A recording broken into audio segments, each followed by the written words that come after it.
Hello there, and welcome to the Sleepless Scientist, a quiet place in the cosmos where your thoughts can unwind, and knowledge becomes a soft lullaby for the night.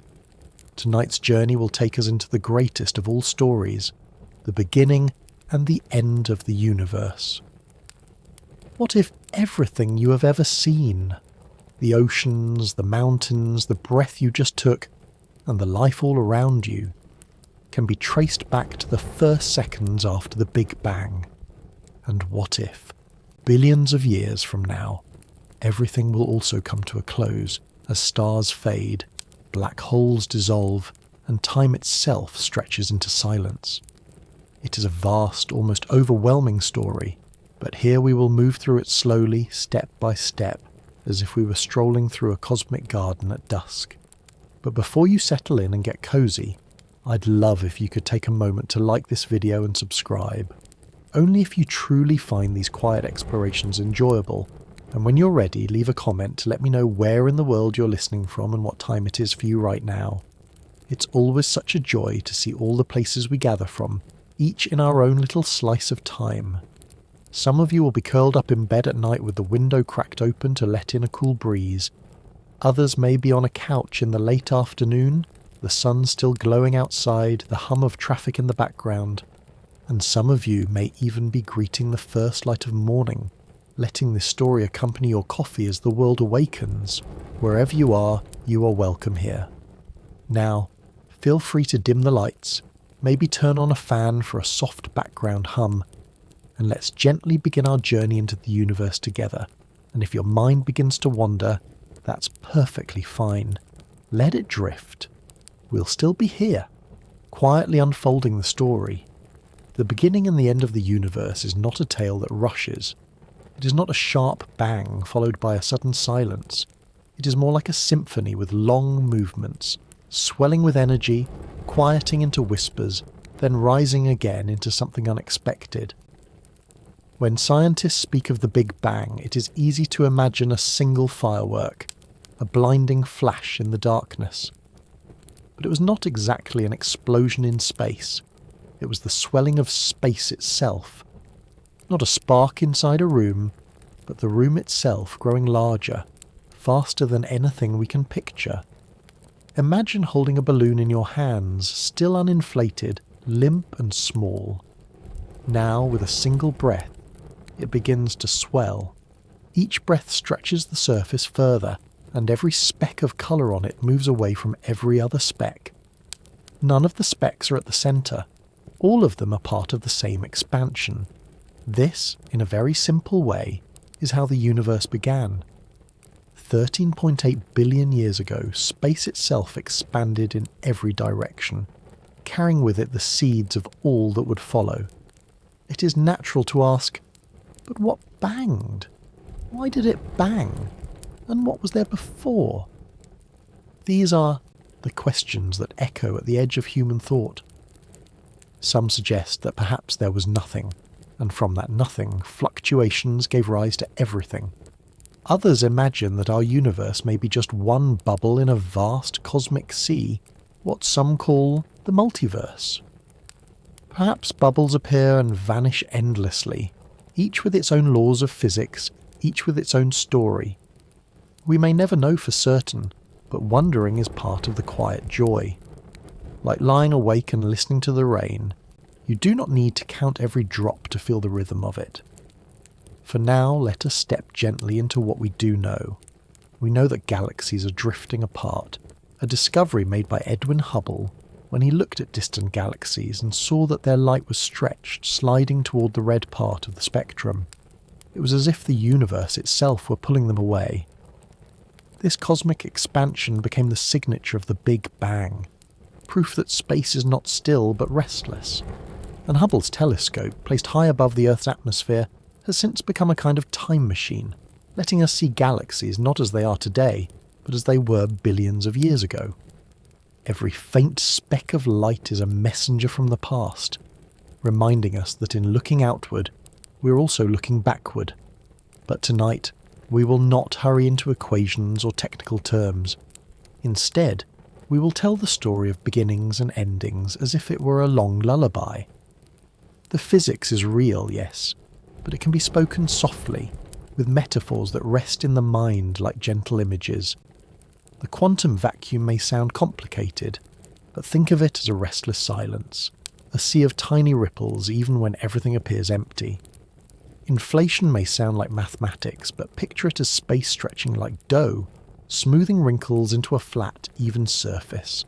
Entropy may be an intimidating word, but you can imagine it as cards being shuffled over and over until there is no order left to play with. In this way, every difficult word becomes an image, every concept a picture, every theory a whisper. So as you lie back, perhaps with your pillow adjusted just right, or a warm drink still faintly in your hands, know that this story belongs to you as much as to the scientist who mapped it in equations.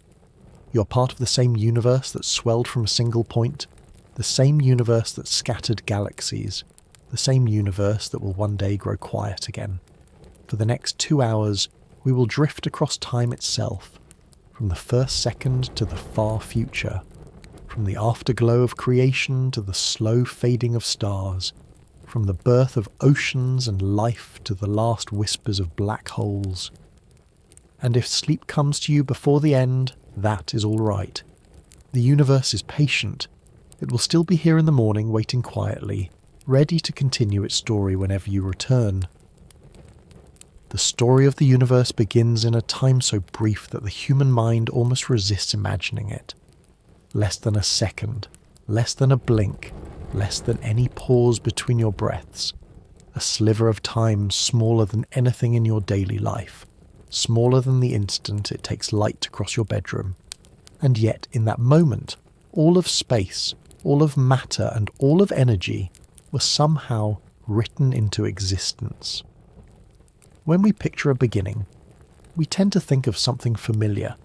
The first page of a book, the curtain lifting in a theatre, the first note of a song. The Big Bang, however, was not like any of those things. It was not a sound ringing through silence, because there was no air to carry it. It was not an explosion into empty space, because there was no space outside into which it could expand. It was more like space itself awakening and stretching. Not a fireball inside the void, but the void itself growing brighter, hotter, and restless. Scientists call this origin the Big Bang, but many admit that the name is misleading. The phrase suggests a sudden burst, a loud crack, a bang that rings out across a still landscape. The truth, as far as we can glimpse it, is softer and stranger. It was a swelling, almost graceful in its speed, though impossibly violent in its scale. Within the first trillionth of a second, space grew unimaginably larger. Distances doubled again and again, faster than light itself could keep up.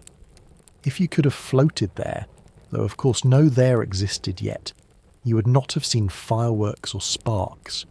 You would have seen nothing at all, because the first particles of light had not yet settled into being. The universe was smaller than an atom, denser than anything we can hold, and hotter than the core of a star multiplied countless times. It can be unsettling to linger on this. Your mind might naturally lean into the question, but what banged? And why? What was there before this first instant? These questions still linger in the halls of science, whispered late at night between colleagues, pondered in journals and conferences.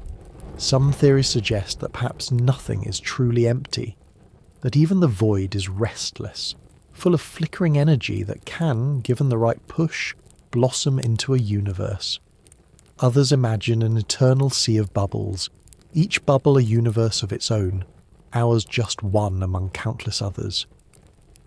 This multiverse idea feels dreamlike, as though our vast sky is only a drop in an ocean without shore. But perhaps the most honest answer is simpler. We do not know, and maybe we never will.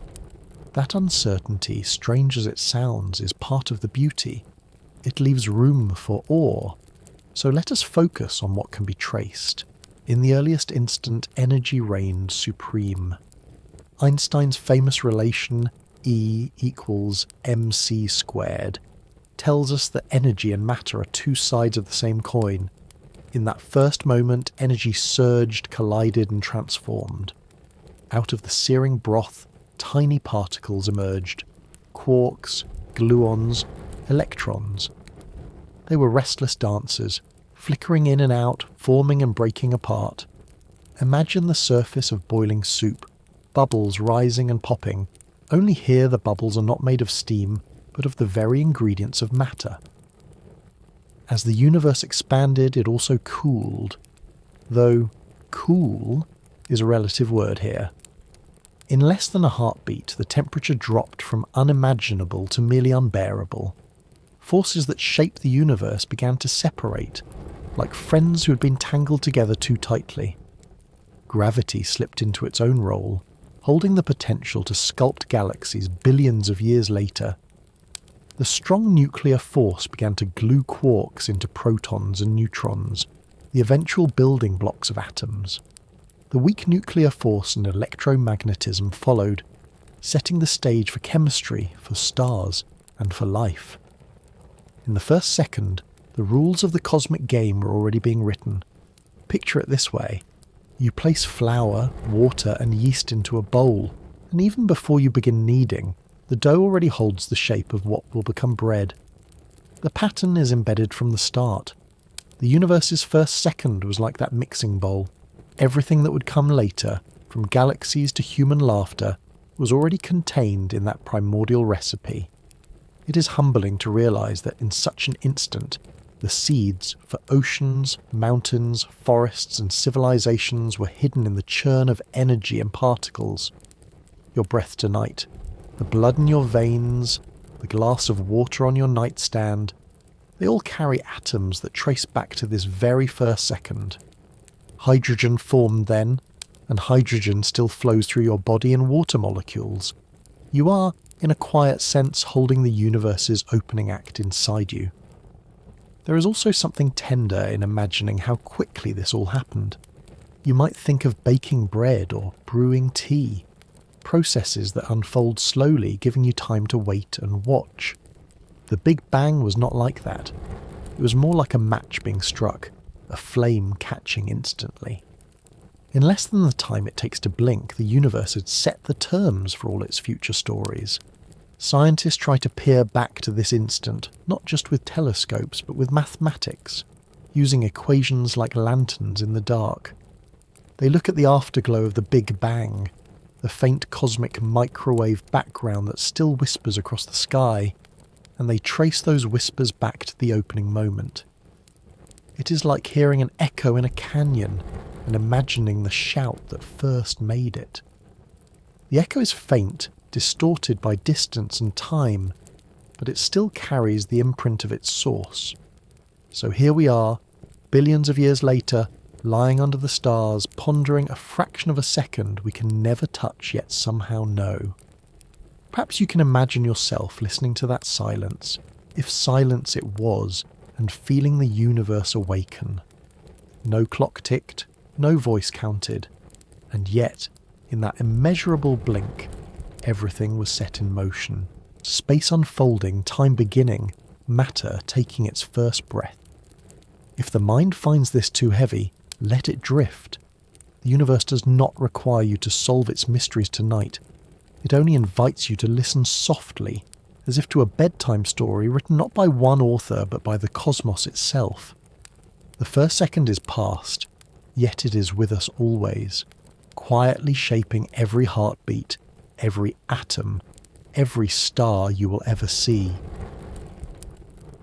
After the universe's first turbulent second had passed, it did not suddenly become calm and orderly. For hundreds of thousands of years it remained a restless ocean of energy and particles, like a pot left at a vigorous boil. Protons and neutrons had formed in those first fractions of time, and now they were colliding, fusing and breaking apart in a dense fog of heat. Electrons too filled the young universe, but they could not yet settle down.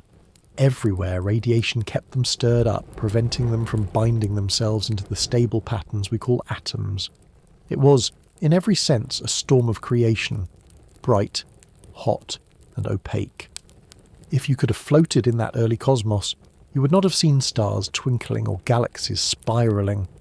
There was no light in the sense we know it. No clear beams or gentle glows. Photons, those tiny packets of light, were trapped, endlessly scattered by the free electrons racing everywhere. It would have felt like being caught in a fog so thick that no lamp could cut through it. Only this fog was made of energy itself, ricocheting in all directions. The universe was flooded with light, but it was a light that could not travel freely, a glow locked inside the storm. Time in this early epoch stretched on for what seems to us almost forever. From our perspective now, the span of 380,000 years might sound vast, longer than the rise and fall of all of human civilization many times over. Yet in the life of the universe, it was still the earliest dawn. Slowly, as expansion continued, the universe cooled. Cooling here did not mean comfortable temperatures. It meant shifting from the unimaginable to the merely extreme. The furnace slowly dimmed until the wild collisions of particles eased, like a crowded ballroom beginning to thin as dancers tire and drift away. And then something extraordinary happened. The electrons, once too energetic to settle down, finally slowed enough to be caught. They slipped into orbits around protons, creating the first stable atoms of hydrogen and helium. For the first time, the universe contained not just loose fragments, but real, whole atoms, the simplest structures, yet the foundation for everything to come. In that instant, the fog cleared. Light, no longer trapped, was released to travel through space, free at last. This release is what scientists call recombination, but you might think of it more poetically as the universe's first deep breath. The particles that had been tossed and scattered finally found their places, and in doing so, they let light go. Imagine a crowded train station at rush hour, people jostling, bumping, unable to move more than a few steps before another body presses against them. Then, as the train departs, the crowd disperses, and suddenly there is space to walk freely. Light experienced something like that moment. Photons, once trapped, were now free to move, and they have never stopped moving since. That ancient light still drifts around us. Astronomers call it the cosmic microwave background, or CMB for short, but the name hides the quiet beauty of what it really is. It is the soft afterglow of creation, a faint echo of the Big Bang itself. If your eyes could see microwaves instead of visible colours, the whole sky would shimmer with a pale glow, the same in every direction, like the embers of a fire that has long since cooled but still radiates warmth. When scientists in the 20th century first discovered this background radiation, they thought at first it might be an error in their instruments. Two engineers, Arno Penzias and Robert Wilson, even suspected that pigeons nesting in their antenna had left droppings that created the noise. But the signal persisted no matter how carefully they cleaned. Eventually they realised what they had stumbled upon. The afterlight of the Big Bang, stretched across all of space, reaching us from a time before stars, before galaxies, before Earth. For this discovery they won the Nobel Prize, though perhaps the truest reward was knowing that they had tuned into the oldest song the cosmos still sings. The existence of this glow confirmed what had once been speculation. It showed that the universe really had been hot and dense, really had expanded, and really did have a beginning. Each tiny variation in its glow, slightly warmer spots here, slightly cooler patches there, holds the fingerprints of the first fluctuations, the seeds from which galaxies and clusters of stars would one day grow. Looking at a map of the cosmic microwave background is like looking at an ancient photograph of the universe as an infant. Grainy, indistinct, but filled with promise. It is almost impossible not to feel wonder at the thought that the light filling your room tonight, from lamps or candles or screens, is the distant cousin of that first free light. Every beam we use, every colour we see, every sunrise we wake beneath, is part of a lineage that began in that moment. Light, once trapped, became free, and in that freedom it carried the story of everything. and the expansion of the universe first recognised by Edwin Hubble still echoes that release. Hubble noticed that galaxies were not standing still. Their light was stretched, shifted toward the red, showing that they were moving away from us. And not just some of them, all of them, in every direction. It was as if the universe were dough rising in an oven, raisins embedded in the surface, all drifting apart as the dough swelled. There is no single centre, no privileged place. Every point sees every other point receding. We, standing on Earth, see galaxies fleeing in every direction. From another galaxy, observers there would see the same. Expansion is woven into the fabric of space itself. The Hubble Space Telescope, launched decades later, turned that insight into vision. Orbiting far above the blur of Earth's atmosphere, it opened its lens and stared for days at tiny dark patches of sky that seemed empty. When the images returned, they showed not emptiness but thousands of faint galaxies, each one containing billions of stars. To look through Hubble was to peer backward in time, for light takes years to travel, and the farther we gaze, the older the light we see. Some of those faint smudges are galaxies, as they were only a few 100 million years after that first breath of light. In gazing at them, we're almost looking over the shoulder of the universe's childhood. So in this session, we have drifted from a hot fog to the first clarity, from a place where photons could not travel, to a cosmos where light became free. That light has never stopped moving, never stopped filling space. It hums softly still in every direction, a lullaby from the universe's youth. And tonight, as you listen and perhaps begin to feel your eyelids grow heavy, that same ancient glow is passing through you, through your pillow, through the walls around you. You do not see it, but it is there, a reminder that even in the vastness of time, the traces of the first dawn are never far away. The universe, now filled with the first atoms and bathed in the soft afterglow of its own birth, was far from finished with its early work. Even before light could travel freely, something subtle and powerful had already shaped the fabric of reality. To understand it, we must travel back, further even than the moment of recombination, back into the very first heartbeat of time, so close to the beginning that the word beginning itself feels fragile. This is where the idea of cosmic inflation enters, a theory that may sound technical, but in truth can be imagined as one of the most extraordinary stretches in all of history. Imagine that you are holding a crumpled sheet of paper. Its folds and wrinkles make it uneven, some parts raised, others sunk, an irregular surface. Now picture smoothing it swiftly beneath your hand, flattening the ridges in an instant. Cosmic inflation was something like that, only on the scale of the universe. In a span of time so tiny that our language barely reaches it, less than a fraction of a second, the universe swelled faster than the speed of light, smoothing itself, ironing out its wrinkles, spreading its contents evenly in every direction. Space expanded at such a breathtaking rate that any irregularities were stretched thin, leaving behind a cosmos that appears even today astonishingly uniform wherever we look. This sudden burst of growth was first suggested by physicist Alan Guth in the early 1980s, not as an attempt at poetry, but as a way to solve deep puzzles that had haunted cosmologists. Why does the universe look so flat, without noticeable curvature, as though space itself is a perfectly even plane?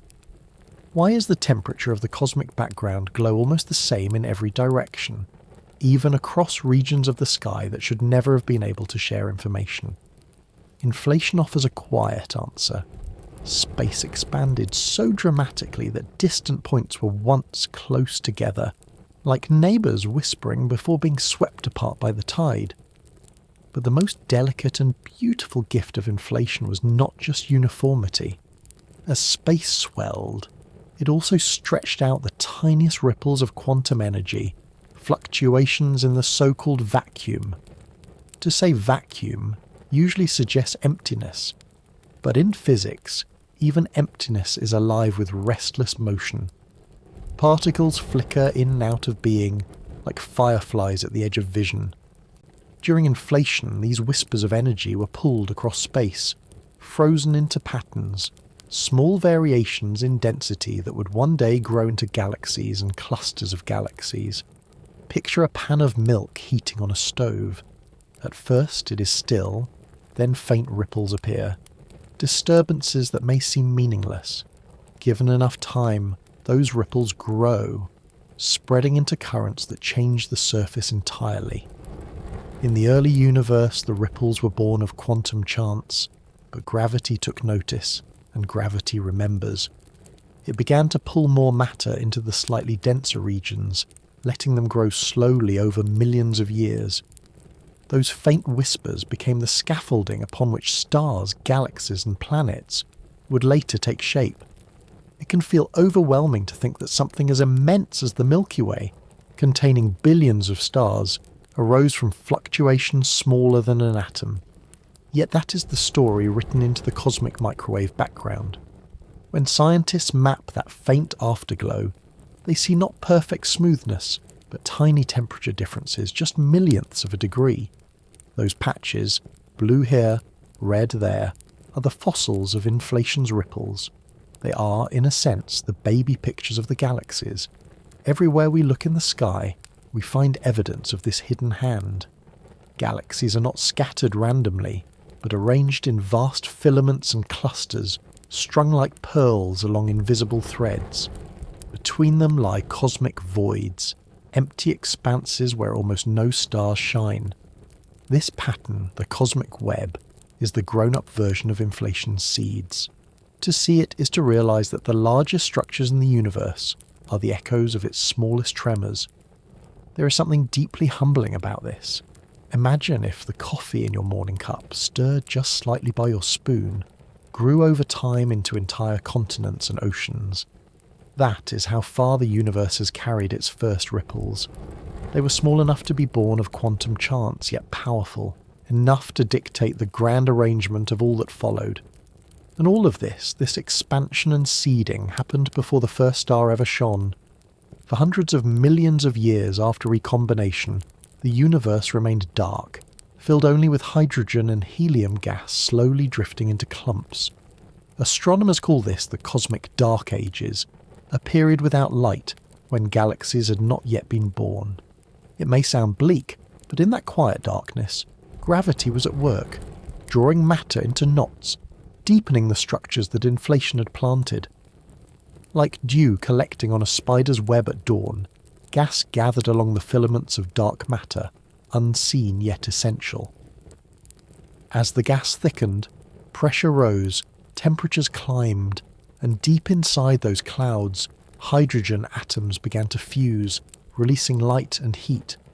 At last, the first stars were born, piercing the dark like campfires in a wilderness. But those stars, brilliant though they were, had not yet arrived in our story. Here, in the period after inflation but before ignition, the universe was still preparing, still gathering its strength for the drama to come. And if you are listening to this now while your own room grows darker, or while your eyes grow heavier, you might take comfort in this stretch of the story. There were long ages when the universe itself seemed quiet, waiting, holding potential but not yet showing its light. It was not wasted time, but patient time. It was the pause before the music, the hush before the curtain rises, the long inhalation before the first note is played. Even in silence, the cosmos was becoming ready.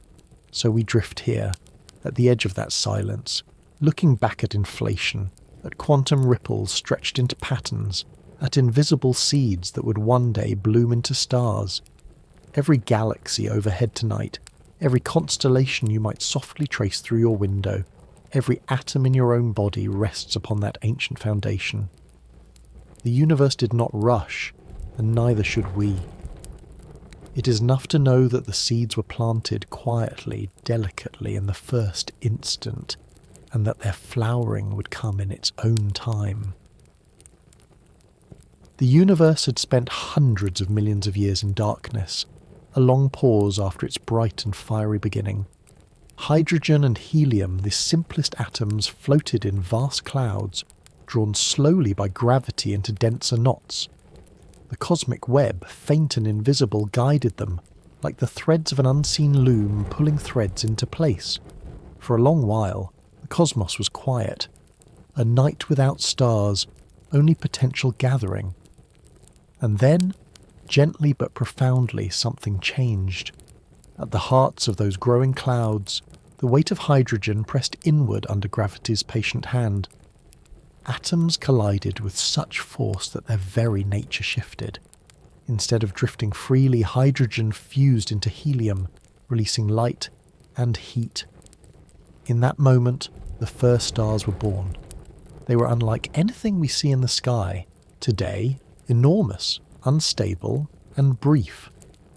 Astronomers call them population 3 stars, not because they were third in a sequence, but because the naming system was devised backwards, after later stars had already been studied. These stars were the pioneers, blazing into existence where only darkness had stretched before.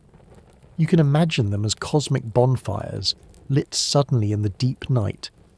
Their size dwarfed the stars we know. Some may have been hundreds of times more massive than our sun. Such bulk meant they burned fiercely, consuming their hydrogen quickly, living fast and dying young. Where our sun will shine steadily for billions of years, these first stars may have lasted only a few million, their lives no longer than a spark compared to the cosmic timescale. But in those sparks they transformed everything. For until this moment, the universe contained only the simplest elements: hydrogen, helium, and a trace of lithium. No carbon for trees or skin, no oxygen for water or lungs, no iron for blood or tools. These first stars were the forges in which those heavier elements began to take shape. In their fiery cores, pressure fused lighter atoms into heavier ones, layering elements like bricks in a hidden cathedral. And when those massive stars could no longer hold themselves together, they ended in spectacular supernova. Explosions so bright they outshone entire galaxies, scattering their new creations across the cosmos. It is gentle to think of them as artists. Their brushes made of fire, painting the canvas of space with carbon, oxygen, iron. The pigments they spread became the ingredients of future worlds. The air you breathe tonight, the iron that carries oxygen in your blood, the calcium in your bones, the silicon in the device you're listening through, all of it was once born in the collapse of stars like these. Each of us, in a quiet and literal way, carries the ashes of those first giants. Because they lived so briefly, we cannot see population 3 stars today. None survived. Their traces are hidden in the chemistry of later generations, faint clues in the atmospheres of ancient stars. And yet, even if we cannot see them directly, their legacy is everywhere. Without them, the universe would have remained barren, a dark sea of hydrogen and helium with no possibility for planets, oceans, or life. Imagine the first time their light broke through the fog of hydrogen that filled the cosmos. It was as though someone struck lanterns in a vast wilderness, one here, another there, each glow spreading outward. Slowly the darkness gave way to scattered points of brilliance. The period is called reionization, a technical term that hides its beauty. Ultraviolet light from those stars stripped electrons from surrounding atoms, making space transparent again, clearing the haze. It was the cosmos opening its shutters and letting light flood in for the first time. You can picture it as dawn on a foggy morning. At first the mist is thick, the trees blurred, the fields hidden. Then, as the sun rises higher, the light grows strong enough to pierce the fog, revealing shapes, colours, and distances. The first stars performed a similar unveiling, ending the universe's dark ages and ushering in a new epoch filled with light. Though they were mighty, they were not alone. Some formed in small groups, others scattered in solitude. Their gravity pulled more gas into their neighbourhoods, beginning the process of building the first galaxies. Their deaths enriched those regions with heavy elements, making the next generation of stars slightly more complex, slightly more familiar to us. From the first brief giants came the lineage of all stars, step by step, from fire to fire. It is humbling to reflect that the universe's first great creations were also its most fleeting. They were too massive to endure, too intense to last, and yet that very intensity was necessary. Had they been smaller and longer lived, they might never have seeded the cosmos with the elements needed for planets and people. Their short lives were sacrifices written into the structure of everything that followed. They burned out so that others could shine more gently and more lastingly. Tonight, when you glance at the night sky, you will not see those first bonfires. But every point of light you do see is their descendant, carrying their heritage forward. The Milky Way above you, the constellations familiar to your culture, the sun that warms your days, they all rest on the foundation laid by population 3 stars. Even your own heartbeat, steady and quiet as you lie here, depends on the oxygen they created and released. So as we drift at this point in the story, you might imagine the darkness of early space suddenly punctured by fire. Not fire as we know it, but stellar fire. Radiant, unearthly, unstoppable. Sparks that flared and died, but in dying gave the universe its colours, its richness, its chance at life. In that sense, they were not just the first stars, they were the first alchemists, turning the plain fabric of hydrogen into the jewelled tapestry of the periodic table, weaving the cosmic loom with threads of possibility. The night had ended, light had come, and from those fleeting giants, the universe would never be the same. When the first stars lit their fires, the universe did not remain a scattering of isolated flames for long. Light may have ended the dark ages, but it was gravity that gave the cosmos its enduring architecture. Gravity, patient and quiet, worked upon the vast clouds of hydrogen and helium, guiding them along invisible threads stretched across space. These threads were spun of something unseen, something that does not shine or glow. Dark matter. It does not reveal itself in photographs or telescopes, yet it is the silent skeleton upon which the luminous flesh of stars would grow. To imagine the cosmic web of dark matter, picture a sponge filled with holes and filaments, or the fragile lace of frost patterns on a window pane. Along those strands of density, matter gathered, and at the knots where the filaments met, clumps grew larger and denser, pulling in more gas. These were the cradles of the first galaxies. Not graceful spirals or majestic ellipticals yet, but irregular collections, messy villages of stars forming wherever gravity pulled them together. Galaxies are sometimes called the cities of the universe, and in their infancy they truly were like frontier towns. No symmetry, no settled streets, only scattered dwellings clustered together, jostling, colliding, merging. Imagine watching from a great distance as two such proto-galaxies drew near, their stars sailing past one another without colliding, but their mutual gravity twisting and stretching them into strange shapes. Long tails of stars streamed out like taffy. Gas clouds slammed together, and new waves of starbirth ignited. These were not peaceful mergers, but slow, tangled dances that lasted hundreds of millions of years. Yet from the chaos came growth. The light from these early gatherings was faint, scattered across space, but it spread outward in all directions. When the Hubble Space Telescope gazed into a patch of sky that appeared empty to the naked eye, it revealed thousands of such galaxies, tiny smudges of light, each one a city in the making. Those photons had travelled for more than 13 billion years, carrying with them the story of a universe just beginning to organise itself. To look at them is to see time itself stretched across the canvas of space.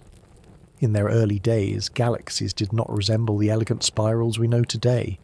They were more like glowing clouds, uneven and turbulent, their shapes sculpted by collisions and currents.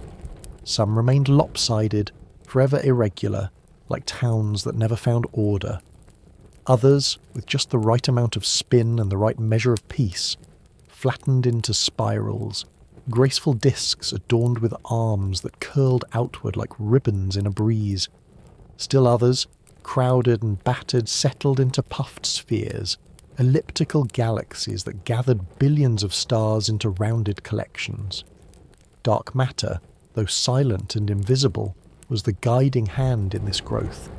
It gathered matter where its filaments ran, providing the framework upon which luminous galaxies formed. Without dark matter's quiet pull, the gas might have remained spread thin, never condensing into stars or galaxies at all. It is humbling to know that the light of every galaxy, including our own Milky Way, depends upon an ingredient we cannot see and can only infer by its gravity.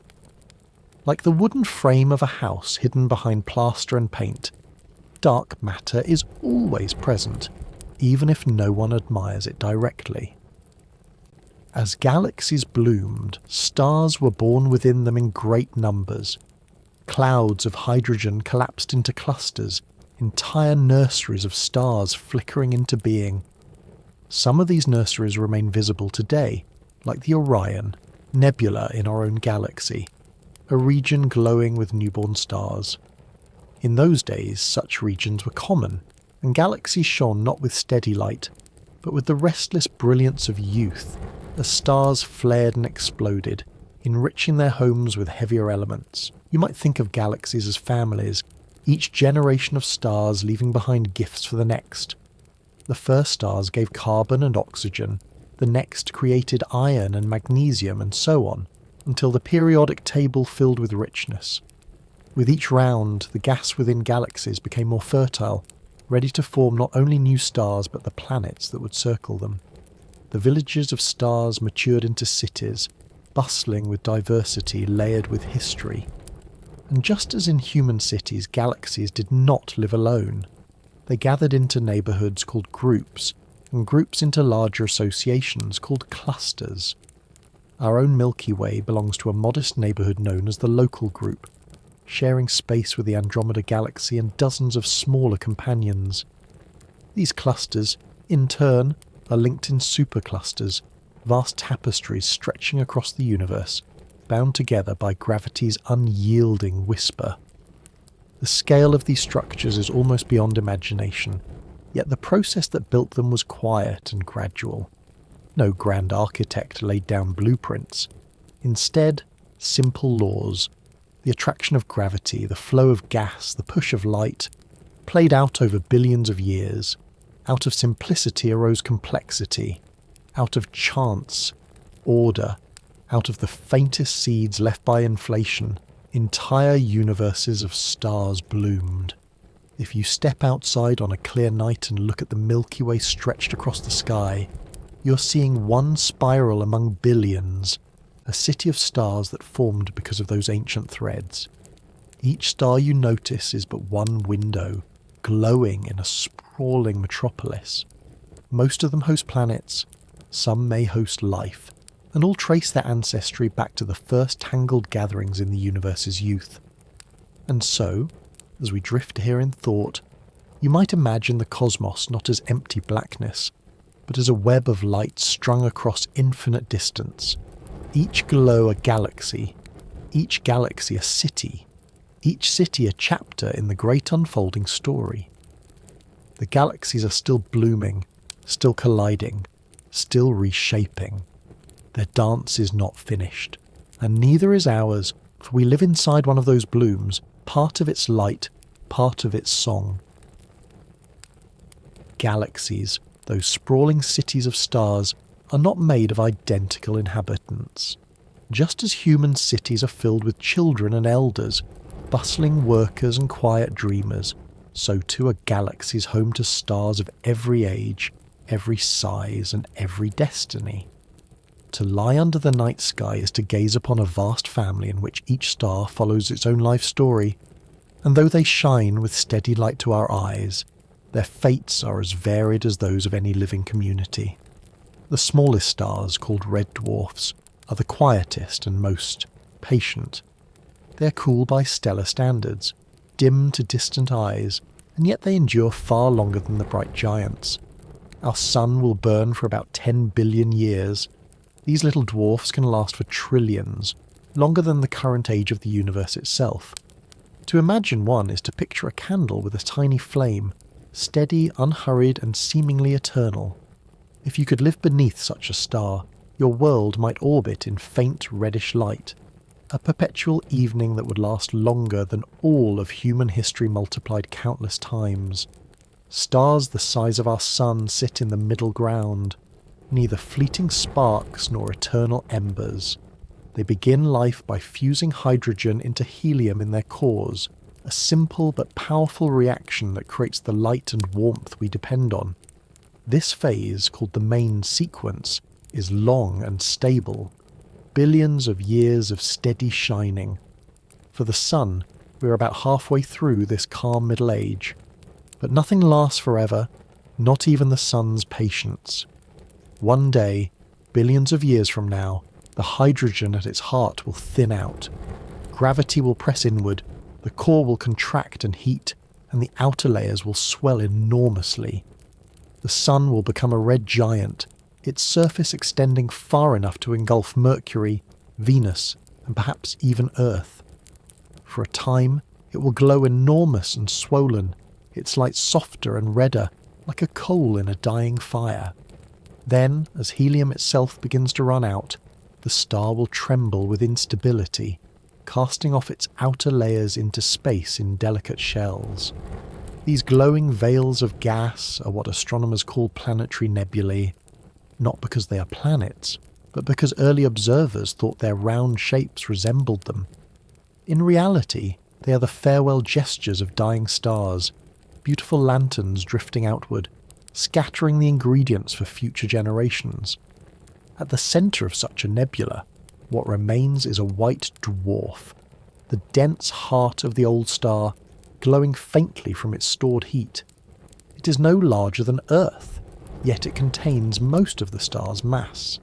Its light gradually fades over billions of years, cooling, dimming, and eventually becoming a black dwarf. Though the universe is not old enough yet for any black dwarfs to exist. They are futures still waiting in the dark. Massive stars follow a different, more dramatic path. Born with many times the sun's mass, they blaze fiercely and consume their fuel in only a few million years. You might think of them as fireworks compared to candles. Brilliant, spectacular, but short-lived. In their cores, the fusion process continues beyond helium, creating heavier and heavier elements, carbon, oxygen, silicon, all the way to iron. But iron is the stopping point, for fusing iron does not release energy. It is as if the star reaches a locked door it cannot push through. When that moment arrives, the core collapses catastrophically under its own weight. In less than a heartbeat, the outer layers crash inward, rebound, and are hurled outward in a titanic supernova explosion. For a brief time, such an event can outshine an entire galaxy, scattering newly forged elements across space. Gold, silver, uranium.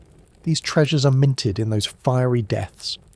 To hold a golden ring or hear the chime of silver is to touch the ashes of ancient supernovae. What remains after such violence depends on the mass of the core. A star somewhat heavier than the sun may collapse into a neutron star, one of the strangest objects in the universe. Imagine something no larger than a city, yet so dense that a teaspoon of its material would weigh more than a mountain. Its surface is unimaginably hard, its gravity so intense that even atoms are crushed into a sea of neutrons. Some neutron stars spin rapidly, sending beams of radiation like cosmic lighthouses. Others remain quiet, their existence inferred only by their gravitational tug on nearby companions. For the heaviest stars of all, even a neutron star is not possible. The collapse continues until nothing can stop it. A black hole forms, a region where gravity is so strong that not even light can escape. Though we cannot see inside, their presence is revealed by their effects. Gas spiralling inward, heating and glowing, or stars caught in orbits around an invisible anchor. Black holes are the ultimate fate of the most massive stellar lives, and yet they too are part of the cosmic cycle, shaping galaxies and stirring matter into new forms. Across the galaxy, stars live and die in these many ways, but together they form a kind of cosmic ecosystem. The elements produced in one generation are passed on to the next. The oxygen in your lungs was breathed into existence in a red giant's furnace. The calcium in your bones was scattered by a supernova's blast. Even the iron in your blood carries the memory of a star that once collapsed long before the sun was born. When you look at the night sky, you're not seeing points of light frozen in time, but lives in progress. Some of the stars overhead are only beginning their long journeys. Others are approaching the ends of theirs, ready to swell, to shed, or to explode. Still others are remnants, faint embers that quietly cool. The sky is a library of stories, each star a chapter, each chapter part of the universe's unfolding book. It can be comforting to remember that even stars, with all their brilliance and grandeur, follow cycles of birth, growth, decline, and renewal. They remind us that change is universal, that endings are also beginnings. Somewhere, even as you listen now, a cloud of gas is collapsing into a star that will one day shine on planets not yet formed. And somewhere else, another star is ending, leaving behind the raw materials for worlds and lives to come. So the galaxies are not just cities of light, they are living communities, filled with stars that are candles, fireworks, embers and ashes, each one a participant in a cosmic cycle that began with the first, ignition, and will continue long after we are gone. And as you close your eyes tonight, perhaps you can imagine yourself not as separate from those stars, but as part of their great family. For their lives are written into yours, and your story is one more thread in their luminous tapestry. For all the wonder and beauty of the stars, the universe is not free of dangers. Most of the time, these hazards remain far away, playing out on stages too distant to touch us. Yet even in that distance, they remind us that creation and destruction are never far apart. Among the most dramatic of these cosmic events are gamma-ray bursts, brief but staggering flashes of high-energy light, the most powerful explosions we have ever detected since the Big Bang itself. Their discovery came not from astronomers scanning the heavens, but from military eyes looking for secrets on Earth. During the Cold War, satellites were launched to watch for nuclear tests, instruments designed to catch the telltale signature of atomic detonations. Instead, they began to register something no one had expected: sudden floods of gamma rays, far more intense than any bomb could create, arriving from deep space. At first the signals were puzzling, even troubling. Were they accidents, malfunctions, or hidden tests? Slowly, as more and more bursts were recorded, it became clear that these were not of human origin at all. The universe itself was producing explosions beyond anything we could imagine. A gamma-ray burst is a strange contradiction. It is short in duration, lasting seconds to minutes, and yet its brilliance surpasses entire galaxies. Imagine a lighthouse beam sweeping across the sea, only this lighthouse shines with such intensity that, for its brief moment, it outshines billions of suns combined. To catch such an event is to witness a cosmic shout, a sudden flare of power echoing across unimaginable distances. But what could cause such violence? Astronomers have pieced together a story from scattered clues. One source is the death of massive stars, many times larger than our Sun. When their cores collapse, they may not simply explode outward in a supernova, but instead funnel their energy into narrow jets, blasting through the star's poles at nearly the speed of light. If one of those jets happens to be aimed in our direction, we see it as a gamma-ray burst, a sudden flood of high-energy light that crosses the universe to reach us. Another cause may be the collision of neutron stars, those compact remnants of once giant stars. When two of them spiral together and merge, the event releases a storm of radiation, including gamma rays. The sheer power of these bursts is sobering. In seconds, they can release as much energy as our sun will produce in its entire 10 billion year life. To call them fireworks is too small an image. They are more like cosmic furnaces flaring and extinguishing in the blink of an eye. Fortunately, most occur far away, their beams passing harmlessly across the emptiness. Yet the thought lingers. What if one happened nearby? Scientists have traced what such an event might do to Earth if a gamma-ray burst's beam swept across our world. The radiation would not burn the surface directly. Space and atmosphere would shield us from that. But it could strip away the ozone layer, that delicate veil of gas that protects us from the sun's ultraviolet light. With the ozone thinned, sunlight would become harsh and dangerous, damaging life on land and in shallow seas. Nitrogen in the atmosphere could react to form acids, falling as rain that alters ecosystems.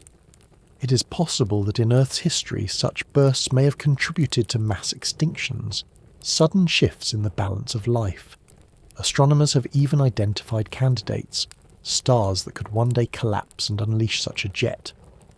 One of them is WR104, a massive star in the constellation Sagittarius, about 8,000 light-years away. It is a beautiful sight in telescopes, a pinwheel of gas spiralling outward as it sheds material. If it were to collapse, it could produce a gamma-ray burst. Fortunately, most estimates suggest its beam would not be aimed precisely at us, and even if it were, the distance might soften its effects. Still, the thought that such a cosmic cannon exists reminds us of how fragile our place can feel. And yet, even in considering such dangers, there is something oddly comforting. The universe, vast as it is filled with events that happen on scales far beyond our daily concerns. The fact that gamma-ray bursts exist at all is a reminder of the creativity of physics, the drama of stars, and the constant interplay between light and darkness. They are not threats lurking with intent, but natural expressions of stellar life and death, as impersonal as tides and winds. To put it in perspective, the likelihood of such a burst harming Earth is vanishingly small. We live in a quiet corner of the galaxy, orbiting a calm middle-aged star, protected by atmosphere and magnetism. For all the violence that plays out in distant skies, our nights remain filled with gentle starlight, not deadly rays. You're far more likely to be struck by the glow of a passing meteor, or to notice the steady march of constellations, than to ever experience the effects of such an event. Still, it can be a profound experience to imagine. Lying beneath the stars, think of one of those distant points suddenly flaring, its light racing across galaxies, and arriving here long after the star itself has vanished. To witness a gamma-ray burst is to be touched by the final scream of a giant, a voice carried across billions of years. And though its power is immense, what you feel as you picture it is not fear, but wonder, that the universe holds such secrets, that our instruments can detect them, that our minds can tell their stories. So we add this chapter to our cosmic journey, not to unsettle, but to remind us of scale. There are forces beyond our control, yes, but they are also beyond our everyday reach, distant storms that rarely trouble our shores. To imagine them is to recognise both the fragility and the resilience of life, a life that continues quietly even as the heavens flare and fade. Like a lighthouse beam sweeping across the night, they appear, they vanish, and the sea of stars remains. The universe is filled with distant hazards, yet here on Earth we live under a kind of invisible umbrella. It is not made of cloth or metal, nor can we touch it or see it with our eyes, but without it our world would be far less hospitable. This shield is Earth's magnetic field, a great cocoon of force lines stretching outward from the molten heart of our planet, deflecting radiation, steering charged particles, and helping life flourish in safety. We rarely notice it, except when we hold a compass and watch the needle whisper north. But quietly, every hour of every day, it is working on our behalf. The story of this shield begins deep beneath our feet, thousands of kilometres below the surface where pressures are immense and temperatures rise higher than the surface of the sun. There, Earth's core churns with molten iron and nickel. These swirling metals move like currents in a giant underground ocean, and from their motion arises a magnetic field. It is a geodynamo, an engine that does not roar but hums, its song carried upward until it extends far into space, wrapping our planet in an invisible cloak.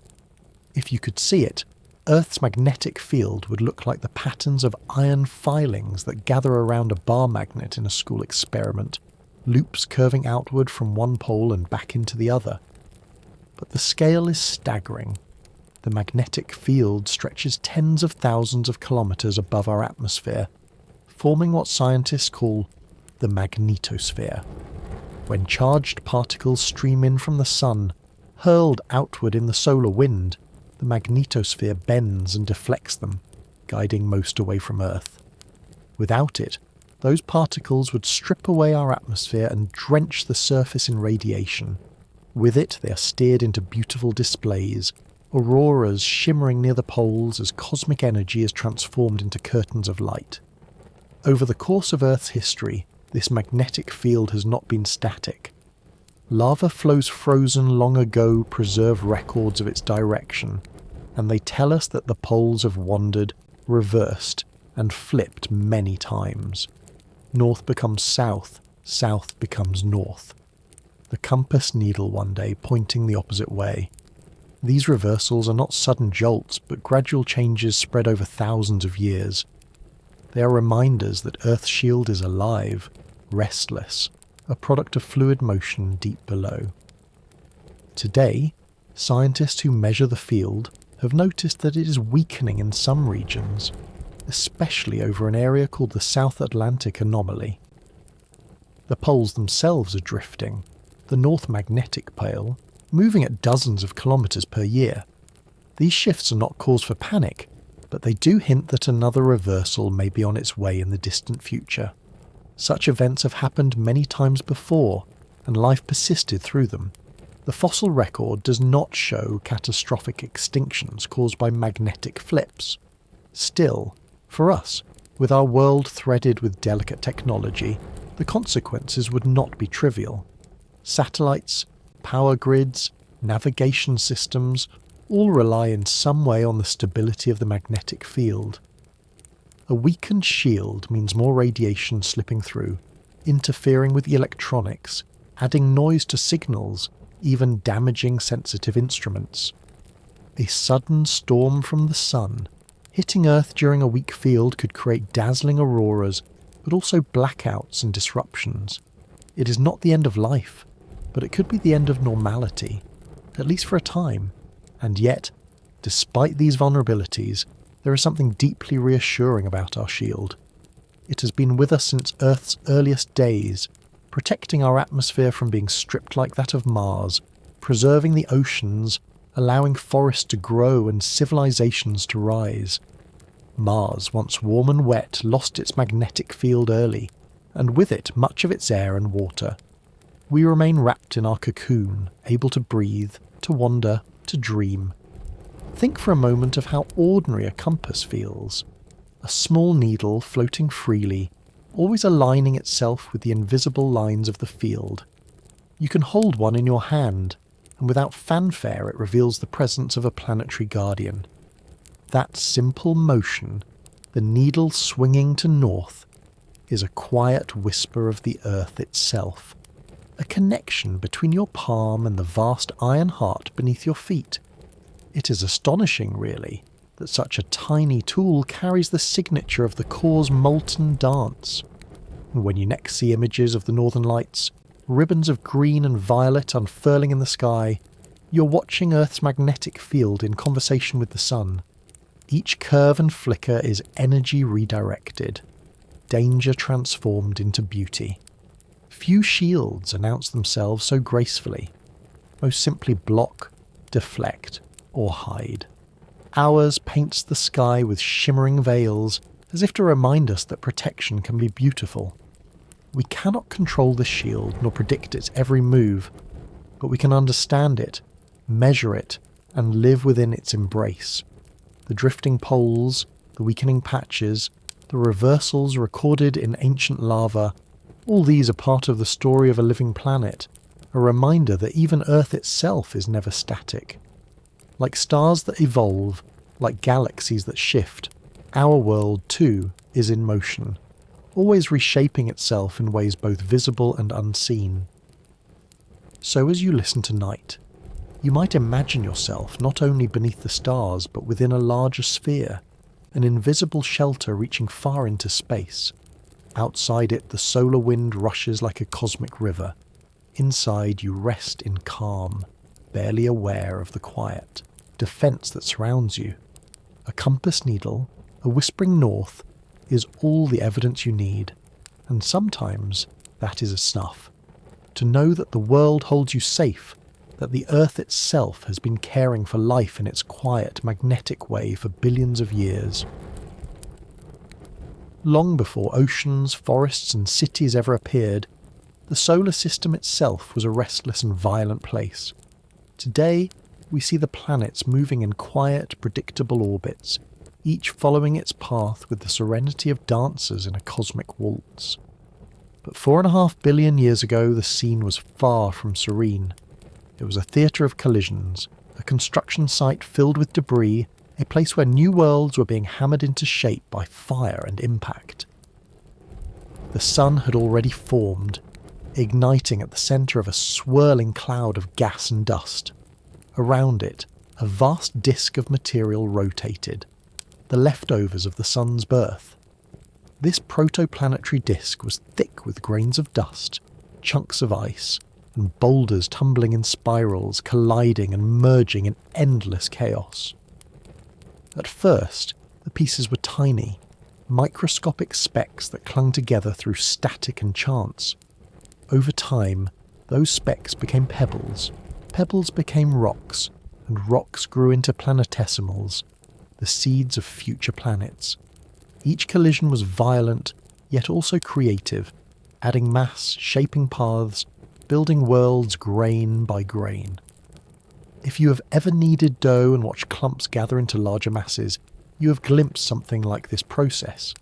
It was slow and uneven, but with persistence, lumps of matter grew into protoplanets, rough, unfinished versions of the worlds we know today. Some grew large and stable, others were shattered in collisions and scattered across the disk. The scars of those collisions are still with us. Meteorites that fall to Earth are fragments of such ancient battles. Fossils of broken protoplanets that never became whole. Many of the iron meteorites found today are thought to be the exposed cores of small worlds that were smashed apart, their rocky shells stripped away, leaving only their metallic hearts. To hold such a meteorite is to cradle a piece of a shattered ancestor of Earth. The early solar system was not neat. Orbits overlapped and crossed, sending bodies crashing together or slinging one another into new trajectories. Some collided and merged, adding to their bulk. Others were flung outward, ejected into the cold reaches beyond Neptune, becoming comets. Still others were hurled inward and consumed by the sun. It was a time of trial and error, of repeated construction and destruction, until only a few stable survivors remained. Earth itself grew through this brutal process. What is now our calm blue planet was once a ball of molten rock, its surface glowing red with heat from constant bombardment. Every large impact added not only mass but energy, melting the crust, stirring the mantle, leaving the surface uninhabitable. The young Earth was more forged than the planet, an unfinished sculpture hammered again and again. Yet from this fiery crucible, something lasting began to take shape. The other planets shared in this chaos. Mercury was scarred by early collisions that stripped away much of its outer layers, leaving it with an oversized iron core. Mars appears to have grown smaller than it might have, as if its accretion was cut short before it could rival Earth or Venus. Jupiter, massive even in its infancy, acted as both a guardian and a disturber, its gravity flinging asteroids about, protecting the inner planets from some impacts but also hurling others their way. Saturn, Uranus, and Neptune gathered their thick blankets of gas, while countless smaller worlds circled in the asteroid belt and the icy Kuiper belt beyond. The stage was crowded, noisy, and unstable. To imagine the scale of this, think of a construction site filled not with cranes and beams, but with worlds, each the size of mountains or continents, colliding with unimaginable force. When two protoplanets met, their surfaces melted, their cores mingled, their shapes shattered, and from the wreckage a new world was born. The craters on the moon, the pitted surfaces of Mars and Mercury, the scarred faces of asteroids, all are the frozen record of those early impacts. The solar system carries its history written into its skin. For us, these remnants are more than scars. They are windows into a past that was far rougher than our current calm. Each iron meteorite, each rocky fragment that falls through our skies, is a messenger from that violent age. They tell us that our planet's calmness was hard-won, that stability emerged from chaos, that our present home was carved from collisions and fire. And though it might sound destructive, this chaos was necessary. Without collisions, there would be no growth. Without impacts, planets would never have formed. Even destruction carried creation within it. The solar system we know, the Earth beneath us, the moon above us, the gas giants in their steady orbits, was born from countless impacts, from shattered bodies and molten surfaces, from chance alignments and violent mergers. It is a reminder that order often emerges from turbulence, that beauty can be sculpted by forces that seem, at first glance, only destructive. Tonight, as you rest beneath the quiet stars, imagine that ancient stage, the sun newly lit, the disk of dust swirling, the airless collisions echoing in silence. Picture fiery worlds smashing together, molten fragments spraying outward, debris raining back down, slowly forming the solid, rounded planets that would endure. It was not peaceful, but it was creative. It was not safe, but it was fruitful. From chaos, a home was being shaped. The Earth you know now, with oceans, mountains, forests and skies, was once a seething ball of molten rock in a crowded arena of unfinished worlds. Its story began in violence, yet from that violence came the possibility of life. In every meteorite, in every scarred crater, we still carry reminders of those chaotic beginnings. And though the solar system is quiet now, it whispers of a time when every planet was a wanderer, every orbit uncertain, every moment a chance for transformation. Out of the chaos of the early solar system, Earth was taking shape, still glowing with heat, still battered by wandering neighbours. Collisions were frequent, some small, some devastating. Among them, one encounter stands apart, for it did more than scar the planet. It gave Earth a companion, a partner that has circled it ever since, guiding its tides and steadying its rhythm. This was the birth of the moon. The story begins with a world we no longer see, a planet-sized body that astronomers call Theia. It may have been about the size of Mars, born from the same swirling disk of dust and gas as Earth, sharing its orbit, circling the sun in a path not far from our own. For a time, the two worlds coexisted, their paths slowly drawing closer. Then, roughly 4.5 billion years ago, they met in a collision so immense that even on cosmic scales it was extraordinary. To picture it is to imagine not two pebbles clinking together, but two planets colliding at speeds of kilometres per second. The force of the impact melted rock, vaporized crust, and hurled vast amounts of material into orbit. Earth was left shaken, its surface reworked, its mantle stirred. Theia itself did not survive intact. Much of it merged with Earth, while fragments were flung outward, surrounding the planet in a halo of molten debris. From this halo, the moon was born. The debris, drawn together by gravity, coalesced into a single body that circled Earth, cooling, hardening, and becoming the satellite we know. At first, the moon would have been closer, looming larger in the sky, pulling on Earth's oceans with enormous force. Over billions of years it has drifted outward, centimetre by centimetre, to the distance we see today. This theory, the giant impact hypothesis, explains much that was once puzzling. The moon's composition is strikingly similar to Earth's outer layers, as though it formed from Earth's own material. Yet it is lighter in certain elements, reflecting the mixing of Earth and Theia. Meteorites tell us of such collisions across the solar system, but only in Earth's case did the aftermath create a permanent partner. Some scientists have even suggested that the moon we see may once have been two moons. Perhaps the debris formed two bodies, which orbited Earth together for a time.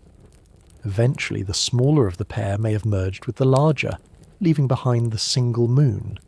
If so, its scars may still be hidden in the contrast between its near side and far side, one smoother, the other heavily cratered. The possibility lingers like a forgotten chapter, but the ending remains the same: Earth and its moon, bound together in a dance that has lasted for billions of years. The importance of the moon is greater than we might first imagine. Without it, Earth's tilt would wander chaotically over time, swaying by dozens of degrees, leading to wild shifts in climate. The moon's steady pull keeps that tilt stable, ensuring that our seasons remain regular, predictable, and gentle enough for life to flourish. Without the moon, our world might have swung between extremes, icy poles tilting toward the sun, or equators shrouded in snow. With it, we live beneath a cycle of seasons that shapes migration, agriculture, and rhythm itself. And then there are the tides. Each day, as the moon circles above, its gravity pulls gently on Earth's oceans, raising bulges that shift as the Earth rotates.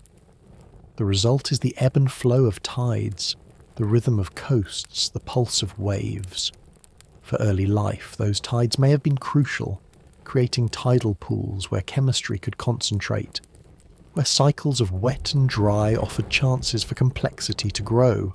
Even today, tides shape ecosystems, guide the lives of countless creatures, and remind us of the moon's quiet influence. Think of the moon as a dance partner, one who steadies Earth's steps. It pulls and resists, guiding the spin, slowing the day gradually over billions of years. Our planet's rotation once lasted only a handful of hours. Now it is stretched to 24, thanks to the tidal embrace of the moon. It will continue to lengthen, ever so slowly, while the moon drifts farther away, the partners separating by inches each year. The dance is gentle, but it leaves its mark. To step outside on a clear night and see the moon is to see the relic of that ancient collision, frozen above us as a reminder of Earth's violent youth.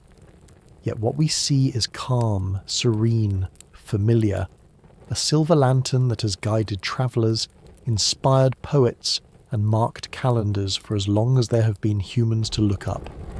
It's easy to forget that its origin was anything but peaceful. It was fire and impact, molten rock hurled into space, reassembled into a sphere glowing red-hot before it cooled. From catastrophe came companionship. Even now, the moon bears the scars of those early days. Its craters, unsoftened by air or weather, record billions of years of impacts. Its surface tells of lava flows, frozen in place, darkening its face into seas that are not seas. Every mark is a page in its history, every shadow a trace of its birth. So the moon is more than a companion. It is a stabilizer, a sculptor of tides, a keeper of rhythm, and a witness to time. Its presence has shaped the conditions for life, guided our sense of night and month, and reminded us, always, of the dance between earth and sky. And as you lie here tonight, you might imagine that great impact, not as chaos, but as the moment two worlds joined to create a partnership, You might see the moon not only as a light in the darkness, but as the echo of Earth's own past, circling still, steadying its steps, whispering in the language of tides and seasons, a dance partner who has never left the floor. After the great impact that gave Earth its moon, the planet remained a molten, hostile world. Volcanoes seethed, surfaces glowed, and the air was filled with steam and gas. The Earth we know now, with its seas and rivers, its rain and clouds, did not yet exist. If you could have stood upon that early surface, you would not have recognised it as a home at all. The land was scorched, the sky a haze of fire and ash. The Earth was solidifying, but it was dry in the deeper sense, not merely lacking rivers, but lacking even the possibility of them. And yet, water did arrive. Slowly, steadily, persistently. It came in deliveries from the wider solar system. Scientists have pieced together the tale from clues written in the isotopes of hydrogen, the chemistry of meteorites, and the scars of bombardment. What they find is not a single answer, but a story of couriers, countless small bodies that visited Earth carrying precious cargo, drops of blue that would one day join to form oceans. For a long time, comets were suspected as the primary source. These icy wanderers, brilliant tails streaming as they pass near the sun, are rich in frozen water. It seemed natural to imagine that the early Earth was showered with comets, their ices melting and spreading, filling basins with liquid. But when scientists measured the ratios of hydrogen isotopes in cometary water, they found that most comets do not match the water in our oceans. The fingerprint was wrong. The ocean's chemistry whispered a different origin. Attention then turned to asteroids, specifically carbonaceous chondrites, ancient dark rocks rich in both water and organic molecules. Unlike comets, their isotopic signatures are close to that of Earth's water. They may not look like carriers of oceans, rocky, pitted, often no larger than a mountain, but within them lay clays and minerals that held water, locked away since the dawn of the solar system. When these asteroids struck Earth, their heat released that hidden water, a steady drizzle that accumulated over millions of years. Imagine them as couriers carrying blue parcels, arriving one by one, sometimes gently, sometimes with catastrophic force. Each delivery was small compared to the size of Earth, yet over time the deliveries added up. Drop by drop, collision by collision, the surface changed. What was once dry rock began to glisten, first with shallow pools, then with seas, and eventually with vast oceans. The transformation was profound. Earth was no longer a barren ember. It had become a blue world. The period of heavy delivery is often called the Late Heavy Bombardment, a time roughly 4 billion years ago, when the inner planets were pelted with asteroids and comets at a furious pace. Craters on the moon, preserved in silence and without erosion, are the enduring record of that bombardment. Earth, too, would have been battered, though its active geology has erased many scars. Each impact was both destruction and gift. Surface melted, landscapes reshaped, but water added, atmosphere thickened, conditions shifted toward the possibility of life. You can picture Earth in that age as a traveller carrying scars but also treasures, every crater a wound, every ocean a gift. The seas that now cover 2/3 of the globe were built from those deliveries, a mosaic of contributions from countless bodies, flung inward by the gravitational nudges of Jupiter and Saturn. In a sense, Earth's oceans are not only Earth's, they are the collected offerings of the solar system, pulled together in one place, shimmering under one sky. It is humbling to realise that the glass of water on your nightstand or the rain that patters against your window may contain molecules forged in the earliest days of the solar system, carried across space, delivered by stone and ice. Water is ancient, older than Earth itself, older even than the Sun. Some of it formed in interstellar clouds before the solar system was born, frozen onto grains of dust, preserved across billions of years. To drink a sip of water is, in a way to taste the cosmos. Once here, water reshaped everything. It carved valleys, smoothed rocks, filled basins and moderated climate. It provided the solvent in which life's chemistry could stir, dissolve, and recombine. Without water, Earth would be another dry planet like Mars or Mercury, scarred and silent. With water, it became a world of clouds and rivers, storms and tides, a world that could host the long experiment of life. Think of the everyday ways water touches your life. The kettle boiling for tea, the comfort of a warm bath, the rhythm of waves at a shoreline. All of those moments trace back to the ancient deliveries of asteroids and comets, to the heavy bombardment that gave Earth its oceans. What feels ordinary now is built upon a chain of extraordinary cosmic accidents. And so the Earth story shifted. From molten chaos, it became a world with seas. From barren heat, it became a planet where raindrops could fall. The same world that had been shaped by fire was now shaped by water, carving, cooling, nurturing.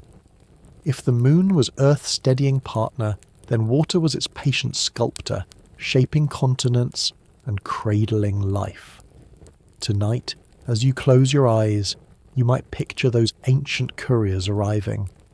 Not as fearful impacts, but as gifts. Blue parcels delivered in fire, their contents spreading into the pools and seas that one day reflected the stars. Our oceans are reminders that even in the harshest beginnings, beauty can emerge. The Earth, once dry and unwelcoming, had become something gentler, a world wrapped in blue.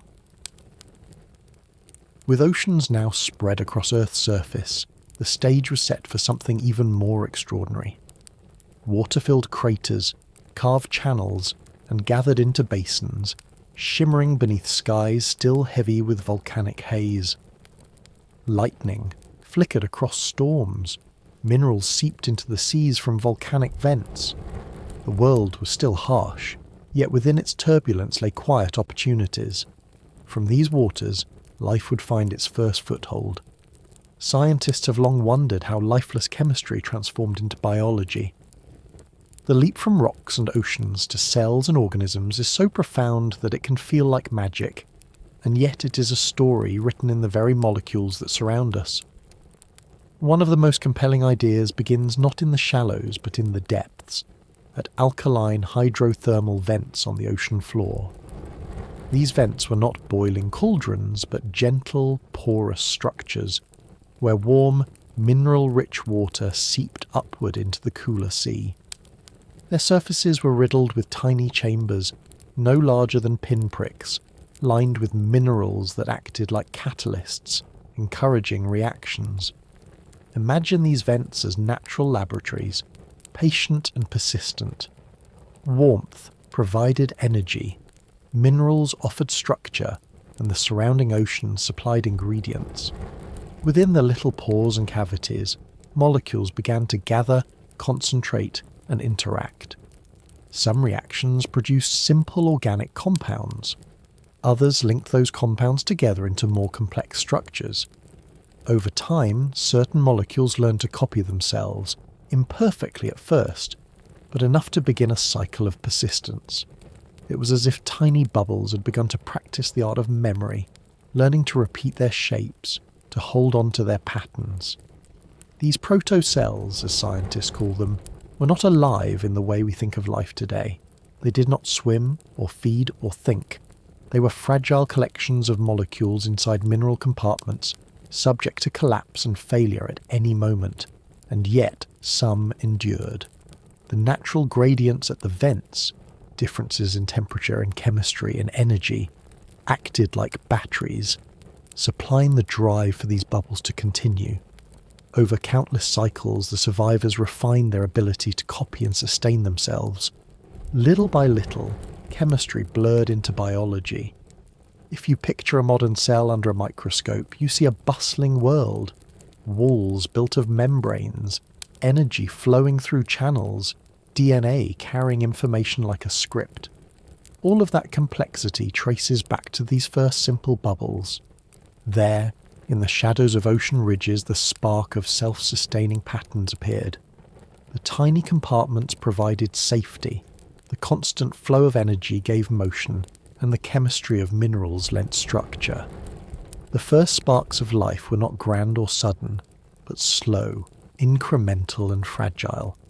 It is astonishing to realize that the foundations of life may have begun in darkness, far from sunlight, in vents hidden deep beneath ancient seas.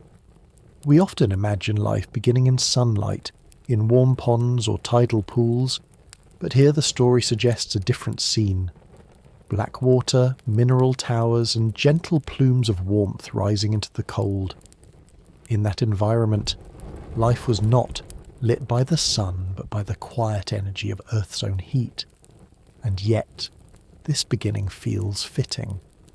Life thrives even now at hydrothermal vents, where strange creatures live without sunlight, feeding on chemical energy instead of photosynthesis.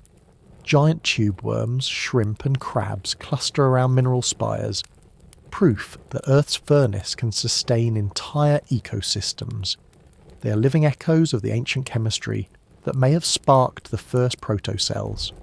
To see them is to glimpse the endurance of that pathway, a thread stretching back billions of years. The journey from bubbles to true cells took vast stretches of time.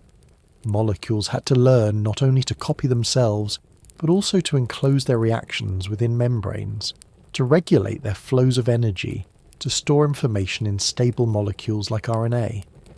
Each step was improbable, yet given enough time and enough cycles, improbable events became inevitable. What seems miraculous to us was, for the Earth, simply the natural unfolding of chemistry in a world full of oceans and energy. It can be helpful to think of it in everyday terms. Imagine a kitchen left for centuries filled with flour, water, yeast and warmth. Eventually by accident dough would rise, bread would form. Or think of a forest where seeds scatter endlessly. Most never sprout, but some find soil and sunlight and grow. Life's origin was much the same. Countless failed experiments until a few patterns endured, and those few set the stage for all to come. As you lie here tonight, you might picture the ocean floor billions of years ago. No fish, no corals, no whales, only darkness and quiet plumes of warmth. Within those plumes, bubbles stirred, some collapsed, others lingered. Among them, a few learned to endure just long enough to divide, to copy, to repeat. In those repetitions lay the beginnings of everything. Forests, rivers, animals, humans, the very mind listening to this story now. From tiny bubbles came the possibility of thought, love, memory and wonder. The first sparks of life were fragile, almost invisible, yet their legacy is vast. Every cell in your body carries the echo of those vents, the memory of molecules finding order in chaos. You are, in the deepest sense, a continuation of that first quiet experiment, still unfolding, still alive.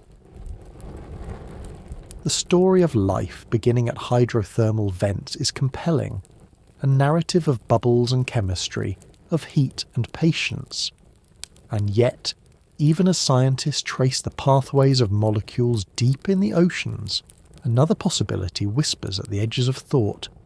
What if life did not start here at all? What if it arrived from beyond, carried across the silent gulfs of space, riding on comets, meteorites, or dust? This is the idea of panspermia, literally seeds everywhere. Panspermia is not a mainstream explanation, but it lingers in both science and imagination, because it asks us to look outward rather than only inward.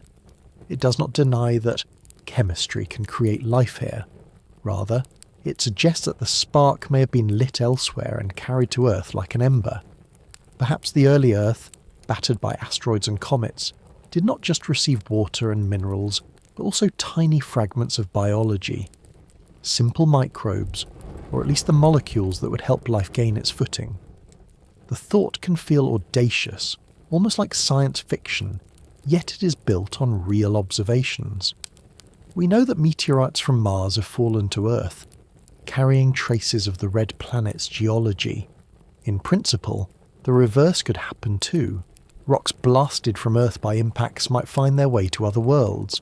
If rocks can travel, why not the hardy molecules within them? Some microbes on Earth are astonishingly resilient. They can survive freezing, radiation, and even the vacuum of space for extended periods. Experiments on the International Space Station have shown that some spores endure years outside the station's hull, battered by cosmic rays but still alive when brought back inside. Life is stubborn, far more so than we often give it credit for. It is not difficult, then, to imagine a microbe tucked into the crevices of a rock, shielded from radiation, carried across space by momentum and chance. Most such travellers would perish, of course. The odds are staggeringly against survival.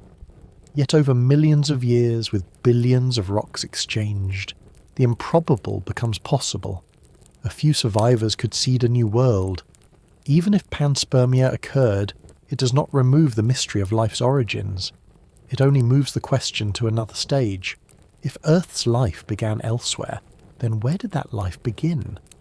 Was it Mars, back when it had rivers and lakes? Was it some other world circling another star billions of years earlier? Or was it within a drifting cloud of dust and ice where complex molecules had time to gather? Wherever it began, the central question remains: how did chemistry learn to copy itself, to persist, to become alive? Panspermia offers a poetic possibility, but it does not close the puzzle. There is a certain beauty in thinking that life might be a cosmic traveller, not confined to one planet, but spread like seeds on the wind.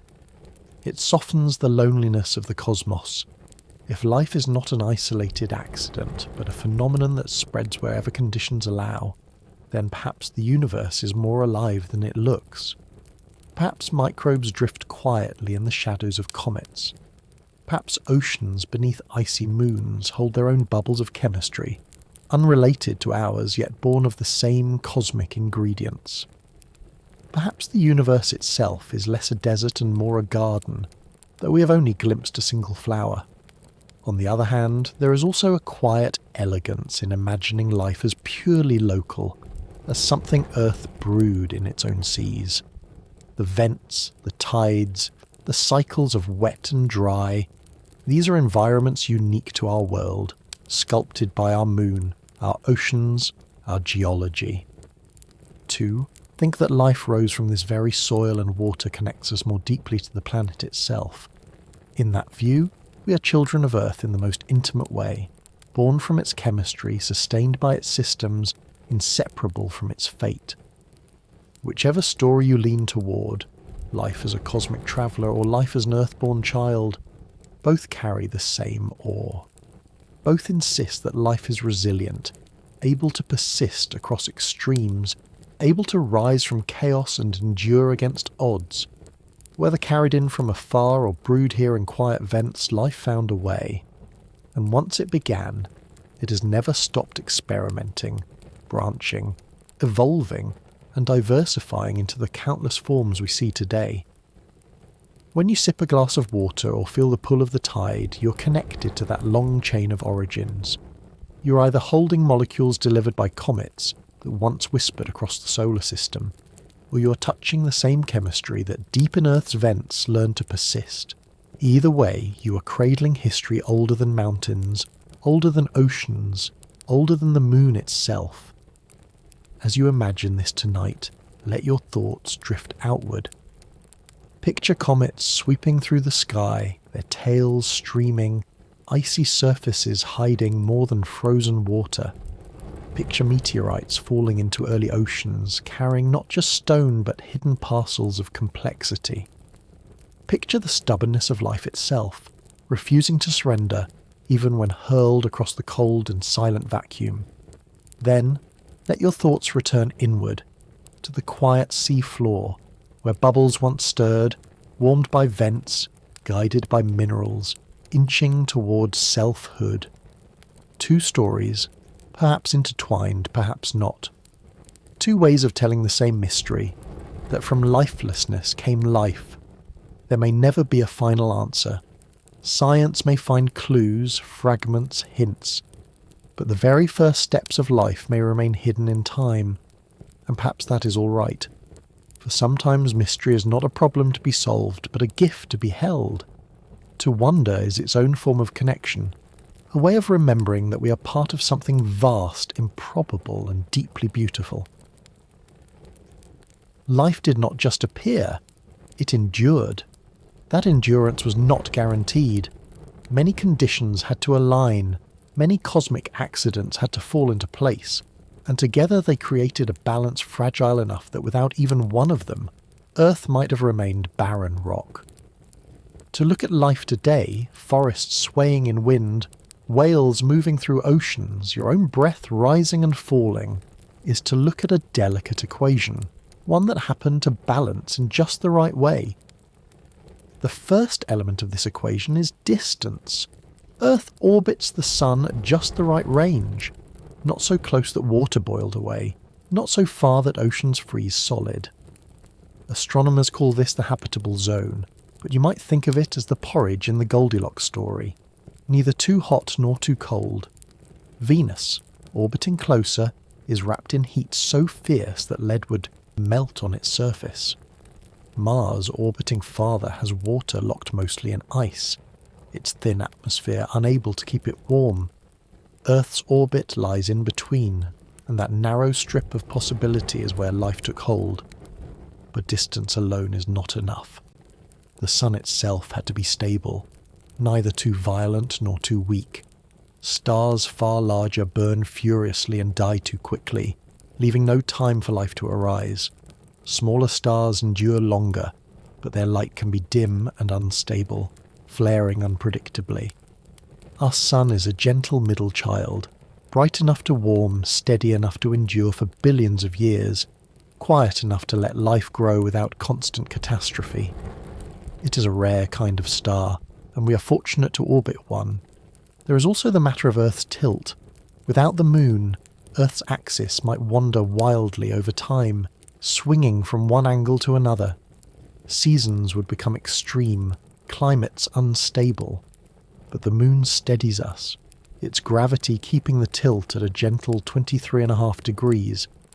That tilt creates the rhythm of spring, summer, autumn, and winter, shaping migrations, cycles of growth, and the heartbeat of agriculture. Imagine a world without that rhythm, a planet veering unpredictably, sometimes roasting, sometimes freezing. Life would struggle to gain a foothold. With the Moon's guiding presence, Earth's seasons remain a quiet metronome for the dance of life. Plate tectonics is another piece of the balance. Beneath the continents and seas, Earth's crust moves in great slabs, colliding, separating, recycling. These movements may sound like geological violence, but they are vital. When volcanoes erupt, they release gases that refresh the atmosphere.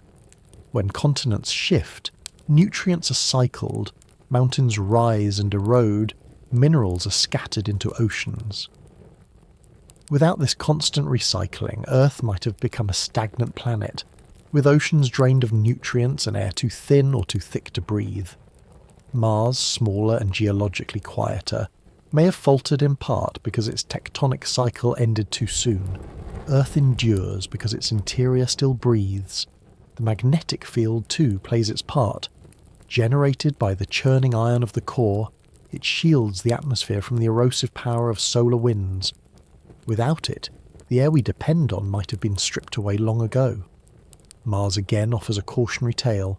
Once it had rivers and lakes, but when its magnetic field faded, the solar wind gradually pulled much of its atmosphere into space.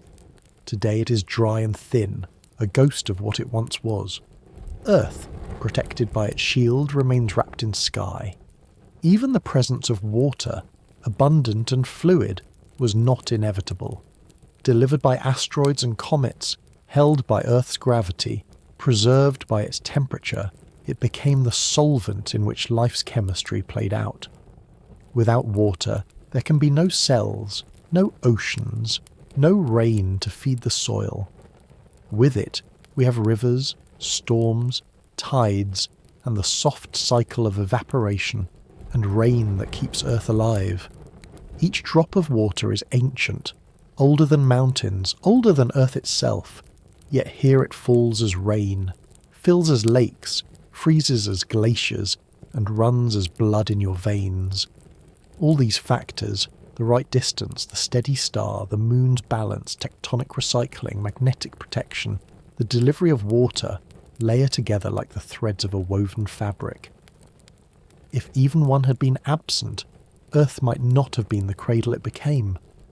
Life is not the product of inevitability, but of luck intertwined with physics, chance woven with law. Cosmic accidents, as they may seem, became cosmic opportunities. To put this in everyday terms, think of baking bread. You need flour, water, yeast, salt, heat, and time. Leave out one ingredient or use too much or too little, and the loaf fails. But when the proportions align, when the oven holds steady, bread rises. Earth's story was similar. The ingredients were many, the conditions precise, the timing delicate, and from that balance rose not bread, but life itself. As you rest now, think of the balance that surrounds you, the gentle warmth of the sun, the steady turn of seasons, the tides that move with the moon. You live within a web of conditions so intricate that it feels improbable, and yet it is the web that holds you every day. You may not feel the tectonic plates moving, or the magnetic field deflecting solar wind, or the moon steadying pull, but all of it works quietly, tirelessly, so that forests can grow, oceans can swell, and you can breathe beneath the sky. Life is fragile, but it is also persistent. It clings to balance and endures through change. The story of Earth reminds us that survival often depends on circumstances we cannot control, and yet within those circumstances resilience finds a way. Tonight, you lie on a planet that balances on a knife's edge of fortune, and because of that balance you can listen, wonder, and dream. For most of human history, the night sky was a canvas of mystery. People saw the same stars we see now, but without instruments to magnify or measure, they wove them into stories. The constellations became hunters and animals, lovers and gods, a celestial theatre etched in points of light. The sky was a calendar and a compass, a map of seasons and migrations, but it was also unknowable. To gaze upward was to wonder without answers. That began to change with lenses. In the early 17th century, Galileo Galilei turned a telescope to the heavens, and the universe began to reveal its hidden details. The telescope itself was simple by today's standards, a narrow tube with glass at each end, but it multiplied sight, extending human vision into places never before reached. Through that glass, Galileo saw craters on the moon, proving it was not a perfect smooth sphere. He saw the moons of Jupiter circling their planet, a miniature solar system that challenged the idea of Earth as the unmoving centre. He watched phases of Venus, the changing shapes that could only be explained if it orbited the Sun. His telescope turned myth into evidence, story into observation, and with it humanity's place in the cosmos began to shift. Centuries later, larger telescopes carried that legacy forward. Mirrors replaced small lenses, gathering more light, reaching deeper into the night. Astronomers began to map nebulae, clusters, galaxies. They realized that the Milky Way was not the whole universe, but one among many. Edwin Hubble, working in the 1920s, measured galaxies and found that they were rushing away, the fabric of space itself expanding. His work confirmed the Big Bang, turning speculation into foundation. The universe was no longer eternal and static. It had a beginning, and it was growing. The names of these instruments echo like landmarks. Keck, Palomar, Mount Wilson, Arecibo. Each one was a new window, a way of stretching human sight farther. But perhaps no telescope has touched the imagination quite like the Hubble Space Telescope, launched into orbit above Earth in 1990. Floating beyond the blur of atmosphere, free from the twinkle of air, it became a machine for pure vision. Its mirror, only a little larger than those in some ground observatories, was lifted into clarity by its vantage point. From its place above the world, it turned its gaze outward, and what it saw was breathtaking. Hubble was, in a sense, a time machine pointing upward. When it stared at galaxies millions or billions of light years away, it was not seeing them as they are now, but as they once were, when their light first began its journey.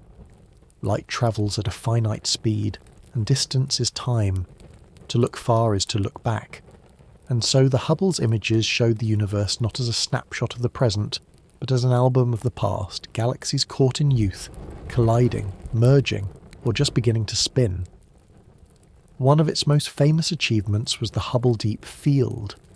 Astronomers pointed the telescope at a patch of sky that seemed empty, no larger than a grain of sand held at arm's length. They let it stare for days, collecting faint light. When the image was revealed, it showed not emptiness but thousands of galaxies, each filled with billions of stars, stretching back to the earliest times.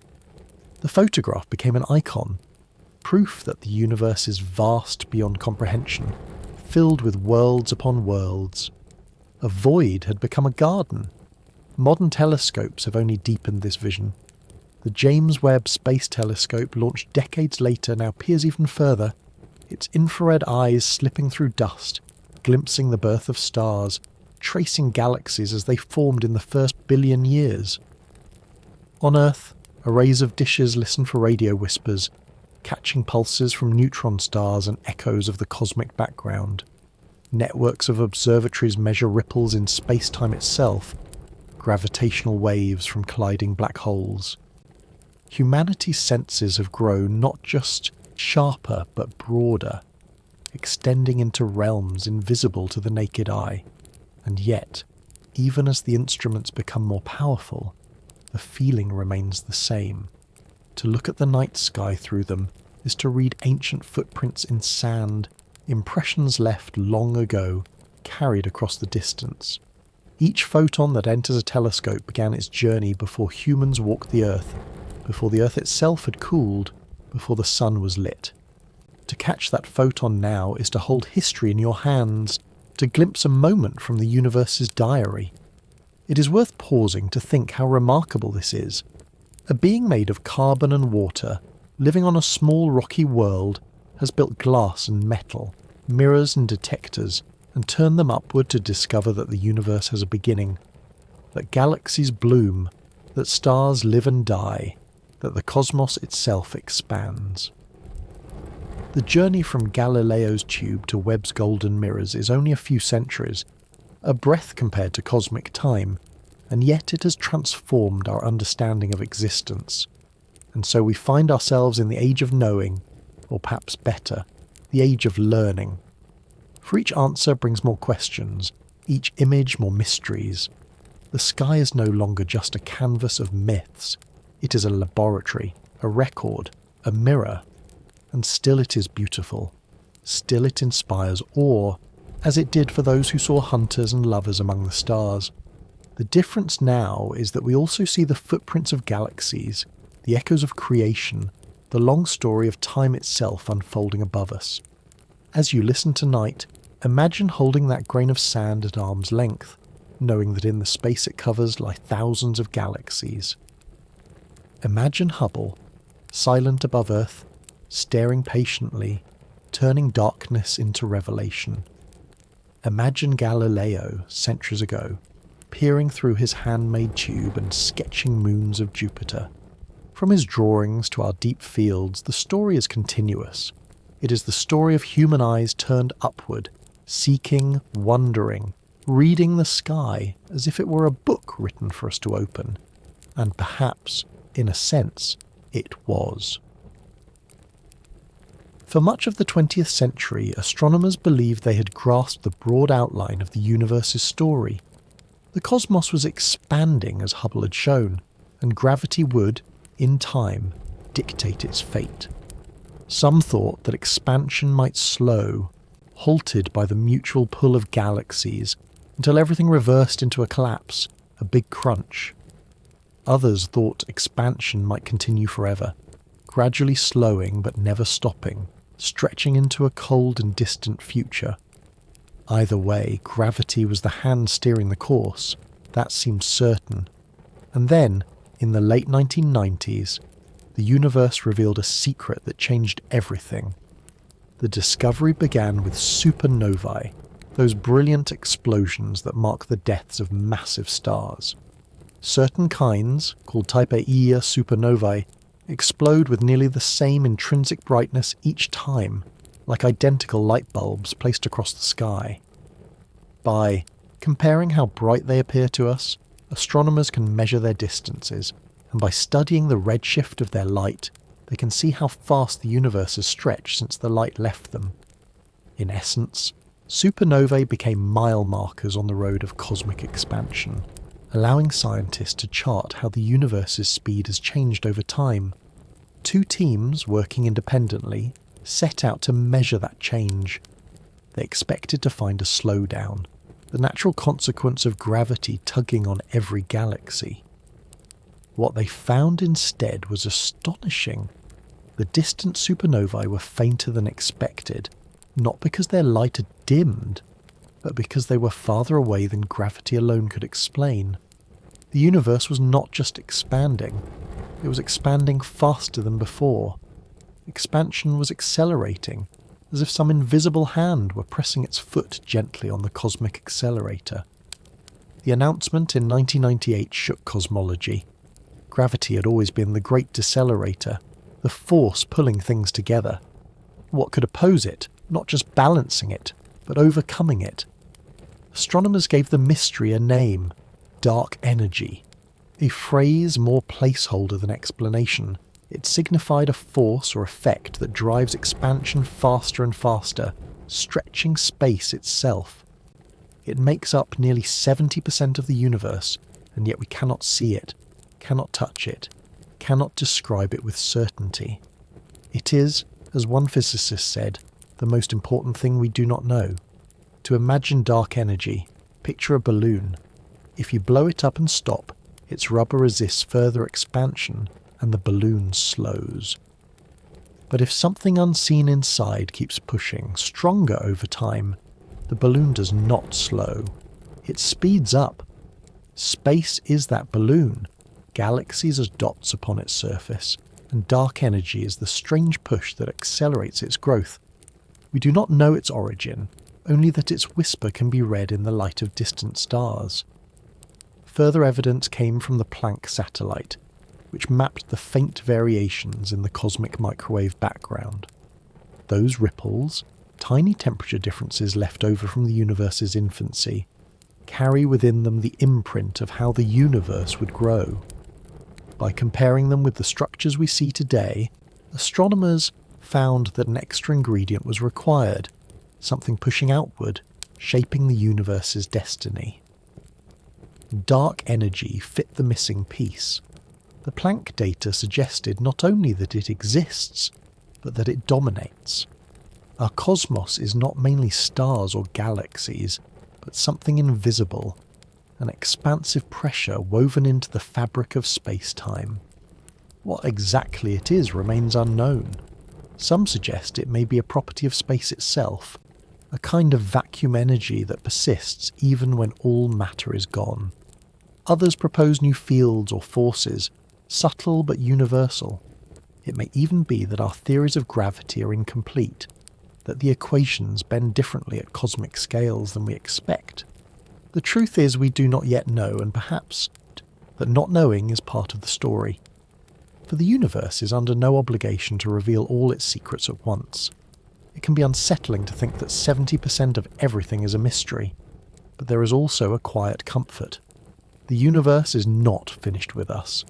Even after centuries of telescopes and theories, it still whispers surprises, still asks us to wonder. Dark energy is one of those whispers, a reminder that the cosmos is vast, layered, and richer than our imagination. You might think of it like walking along a beach at dusk. You see footprints in the sand stretching ahead, and you assume they will fade and slow. Instead, as you follow, The prints become farther apart, as if the walker is speeding up, vanishing over the horizon. You cannot see the walker, only the pattern left behind, and you realise that something unseen has changed the pace. Dark energy is that unseen walker, leaving its trace in galaxies as they flee ever faster into the distance. For our future, it means the universe will not collapse back into itself. It will not end in fire, but in cold. Expansion will continue, accelerating, galaxies slipping farther apart until their light no longer reaches us. The sky will grow emptier, stars will fade, and in the far future, the universe will become a quiet, dark place. That story is still billions of years away, but it is the tale dark energy suggests, the path written into the acceleration we now measure. Yet here and now, beneath tonight's stars, we live at a moment when galaxies still shine, when the cosmic web is still visible, when telescopes can still read the footprints. It is a privileged time, a narrow window before the night sky thins into solitude, and perhaps that makes our wonder even more precious, knowing we are here while the universe still shares its brilliance. So as you lie back, perhaps imagining the slow drift of stars across your ceiling, or the faint hum of the night outside your window, think of the cosmos itself pressing on an unseen accelerator, gliding faster into the future. Think of the light we still see, ancient and generous, carrying its secrets across billions of years to reach us. And remember that mystery is not a wall, but a doorway. Dark energy is a whisper beyond that doorway, inviting us to listen, to wonder, to dream. If dark energy is the whisper that pushes the universe outward, then dark matter is the silent hand that holds it together. It does not shine or glow, it does not reflect or absorb light, and yet it is everywhere, shaping the grand architecture of the cosmos. Without it, galaxies would scatter apart, stars would not cling to spirals, and the universe would be a looser, emptier place. We cannot see dark matter directly, but we can see its effects, and those effects tell us that it outweighs all the stars, all the planets, and all the glowing gas we know. The story of dark matter begins with a puzzle.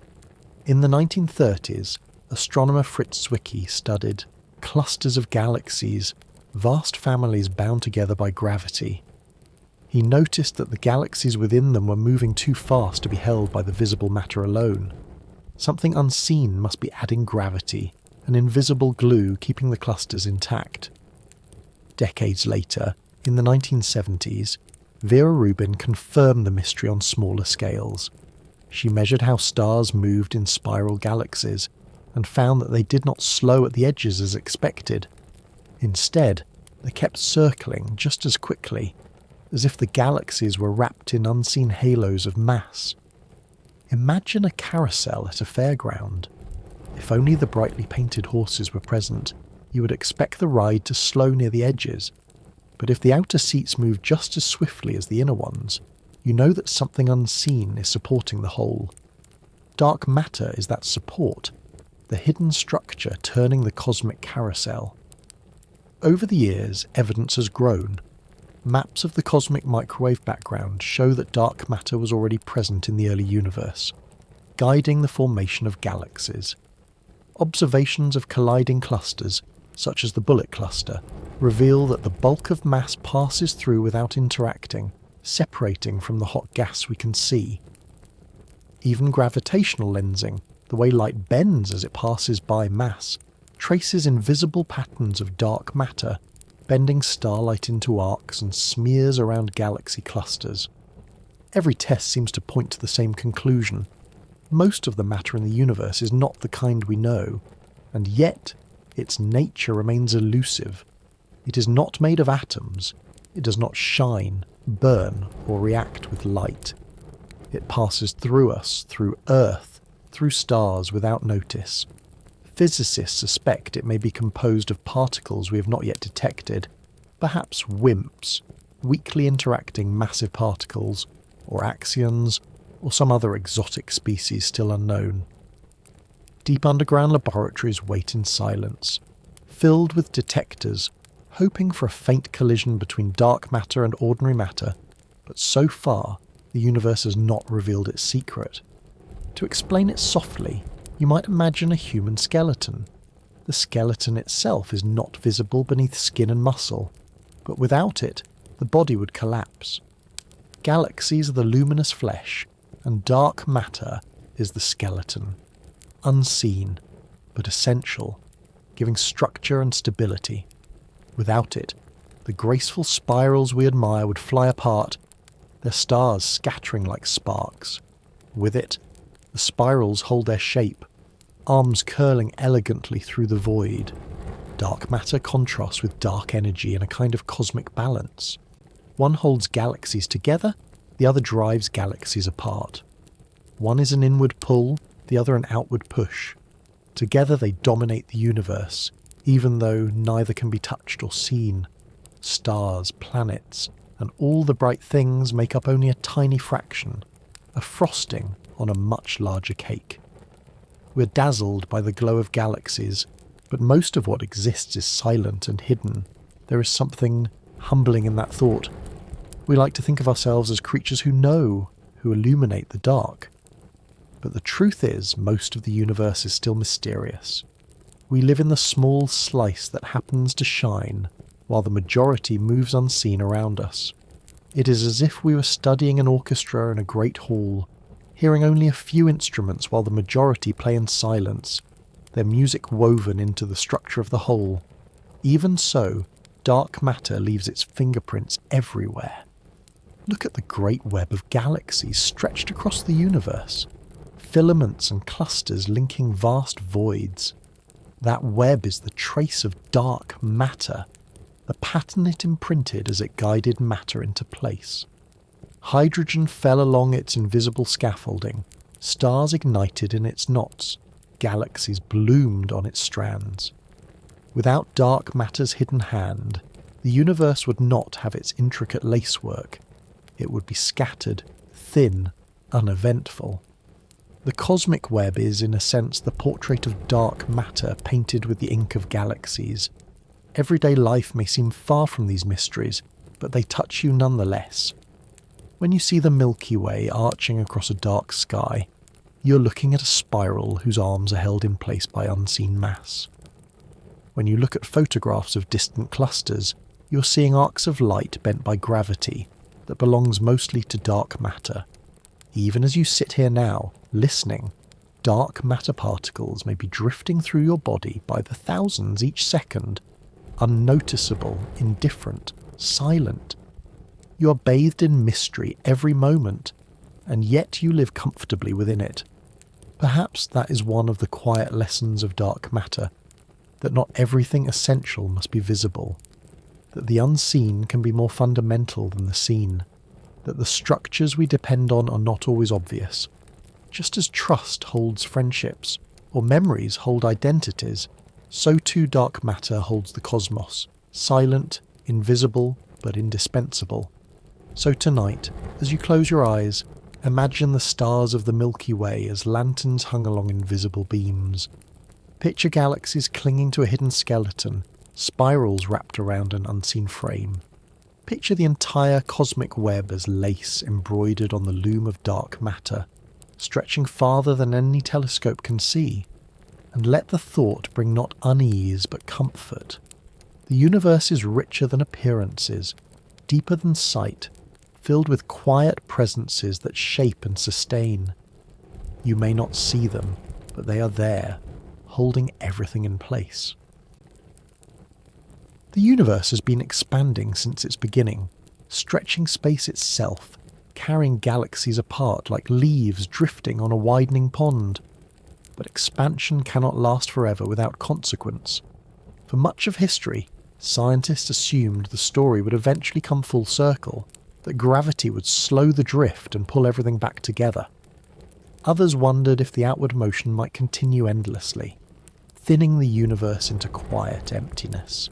Today, we know more, but the ultimate fate still carries uncertainty, and in that uncertainty lies a range of futures, each both haunting and strangely beautiful. One possible ending is the Big Crunch. In this scenario, gravity, though gentle and patient, eventually reclaims dominance. The expansion slows, halts and reverses. Galaxies stop drifting apart and begin to move inward. The sky grows brighter as galaxies approach one another, collisions more frequent, until the entire universe collapses into itself. The stars and galaxies that once spread out into infinite distance would be compressed again into a single, searing point. It would be, in some poetic sense, a return to where it all began. The Big Bang would find its mirror image in the Big Crunch, a universe collapsing into the same silence from which it arose. The idea is both terrifying and comforting. Terrifying, because it imagines a universe consumed by its own weight, heating to unimaginable levels, tearing apart everything we know. Comforting, because it implies a cycle, a kind of rebirth. If the Big Bang came from the ashes of a previous collapse, then perhaps the story repeats, again and again, universes blossoming and fading like seasons. But current evidence suggests this is not our fate. The universe is not slowing, it is speeding up. That leads to another possibility, stranger still, the Big Rip. Here, dark energy, the mysterious force driving acceleration, grows ever stronger. Expansion does not just continue, it accelerates beyond restraint. Galaxies drift apart until they can no longer see one another. Then, clusters unravel. Stars once bounding galaxies are pulled from their orbits. Planets lose their hold on suns. In the final stages, even atoms themselves are torn apart, ripped by the relentless stretching of space. It is a vision of ultimate disassembly, not in fire or collapse, but in an endless tearing, every bond broken. The Big Rip is a chilling idea, but it remains uncertain. It depends on the exact nature of dark energy, on whether its strength changes over time. If it grows, the rip awaits. If it remains constant, another fate seems more likely. The Big Freeze, or heat death. In the Big Freeze, expansion continues forever, but gently, without rending atoms apart. Galaxies move away until their light no longer reaches us, the night sky growing emptier century by century. Stars exhaust their fuel, flare and fade. White dwarfs cool into black dwarfs, hypothetical husks of dead stars. Black holes dominate, but even they, over unfathomable spans, evaporate. Energy spreads thinner and thinner, until it can no longer be used. The universe does not end with a bang or a rip, but with a quiet fading. A fire that burns not in flames, but in embers that finally cool into ash. This future, of all the possibilities, has the strongest support from observations. The accelerating expansion suggests no halt or reversal. Dark energy seems steady, not growing toward catastrophe, but not vanishing either. If these conditions hold, the universe will drift toward thinness, silence, and darkness. It is called heat death, though heat is the very thing that disappears, spread so evenly that no warmth, no structure, no change can occur. Entropy, the measure of disorder, will reach its maximum. The deck of cards will have been shuffled so many times that no game remains to be played. And yet, within that melancholy vision lies a certain poetry. The universe began in blazing heat, and it will end in quiet cold. It began with chaos, and it will end in uniform stillness. We live in the brief interval between those extremes, a golden age when stars shine, galaxies cluster, and life can wonder at its place. Our existence is like a spark between two vast darknesses, and perhaps that spark is all the more precious for its brevity. It is easy to feel small when imagining such fates, but there is comfort too, for the timescales are beyond comprehension, billions upon billions of years into the future. Stars will shine long after humanity is gone, long after Earth has changed, long after our sun itself has passed away. The universe is patient, and its endings are written in a language of time too vast for us to inhabit. So, as we look at the possible futures, the crunch, the rip, the freeze, we see not just predictions but reflections of ourselves. Collapse, tearing, fading. They mirror our own fears of endings, but each also carries a quiet dignity. The crunch is a return, the rip a release, the freeze a rest.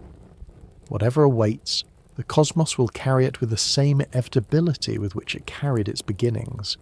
And tonight, as you lie beneath the stars, you might imagine the universe itself as a traveller, moving along a path whose end is still uncertain.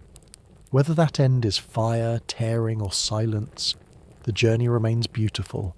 The galaxies still bloom, the stars still shine, the earth still spins. The future will come in its own time. For now, we rest in the present, warmed by a sun that still burns, surrounded by a cosmos still alive with light. When we speak of the universe's fate, we often mention a word that seems at once cold and abstract: entropy. To many it sounds technical, the kind of term buried in physics textbooks, far from the softness of night. But entropy is, at its heart, a simple idea. It is the measure of disorder, of how spread out energy has become, and like time itself, it always moves forward. Imagine a deck of cards freshly opened, each suit and number in perfect order. Now picture shuffling that deck again and again. At first, the changes are noticeable. Red and black mixing, aces sliding into the middle, kings scattered. After many shuffles, the deck reaches a state where no order remains, only randomness. You cannot unshuffle it by accident. It does not return to neatness without deliberate effort. This, in essence, is entropy, the natural tendency of systems to move, from order to disorder, from neat arrangements to diffuse ones. The universe began in remarkable order. All matter and energy were compressed, compact, dense. Over time, that concentration has spread. Stars have formed and burned. Galaxies have swirled. Energy has flowed. Each process increases entropy, like cards being shuffled endlessly. As entropy rises, usable energy becomes harder to find, for energy that is evenly spread cannot do work. A hot cup of tea cools because its warmth spreads into the room. Once everything is the same temperature, no further warmth can be transferred. The same is true on cosmic scales. Scientists call the end state of this process heat death, though the name can be misleading. It does not mean burning or fire. Quite the opposite. It means the end of all burning. Imagine a fire not vanishing in a dramatic burst, but dwindling into embers, the embers cooling into ash, until even the ash is no warmer than the air around it. Heat death is not a bang but a sigh, a long exhale until nothing remains to exhale. For stars, this means eventual silence. The sun will burn through its hydrogen and helium, becoming a white dwarf, then cooling slowly into darkness. Billions of other stars will follow, each finishing its fuel, each fading into cold remnants. The universe will continue to expand, carrying galaxies farther apart, but within those galaxies the engines of light will shut down.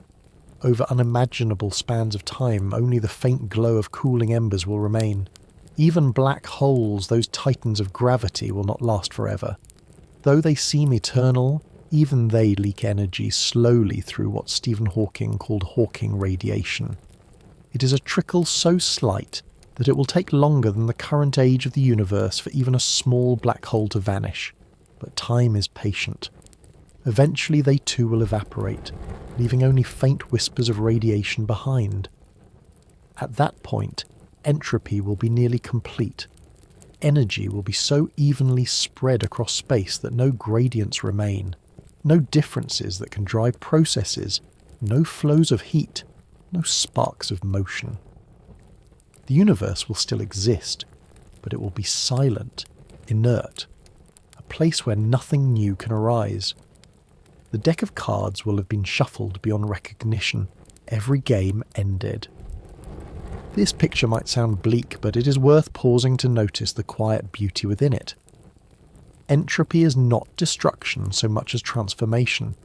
It is the steady unfolding of possibility, the reshaping of order into patterns more diffuse. It is the fire's warmth reaching into the air, the tea's heat flowing into the room, the star's light travelling across the galaxy. Without entropy, nothing would move, nothing would change. It is not our enemy. It is the reason processes unfold at all. It is time's quiet partner, shaping the story we inhabit. In everyday life, you can sense entropy's patience everywhere. Ice melts into water, smoke disperses into air, music fades into silence after the last note is played. Each is an expression of energy spreading out, of order dissolving into broader patterns. We rarely lament these changes, for they are part of life's rhythm. The universe's entropy is simply the same rhythm written on a cosmic scale, a great orchestra moving toward its final lingering chord. And we, living in this moment, exist in the rare interval when the universe is still rich in usable energy. Stars shine, plants grow, hearts beat, rivers flow. We are like children playing in the golden hour of a day, aware that night will come but absorbed in the light that still lingers. To be alive now is to exist in a time of extraordinary fortune, between the furnace of the beginning and the silence of the end. So, entropy is not merely a distant doom. It is also a gentle reminder of value. Things fade, and that very fading makes them precious. Stars burn out, so their light tonight is worth admiring. Warmth disperses, so a hot drink on a cold evening feels like comfort. Memories blur, so the moments we hold close are all the sweeter. The universe itself is teaching us the art of cherishing, through the patience of entropy.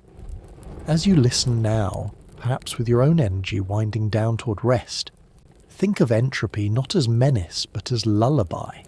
The shuffling of cards, the fading of embers, the quiet spread of warmth into stillness. It is the same process that will one day quiet the cosmos, but also the process that allows you to drift into sleep.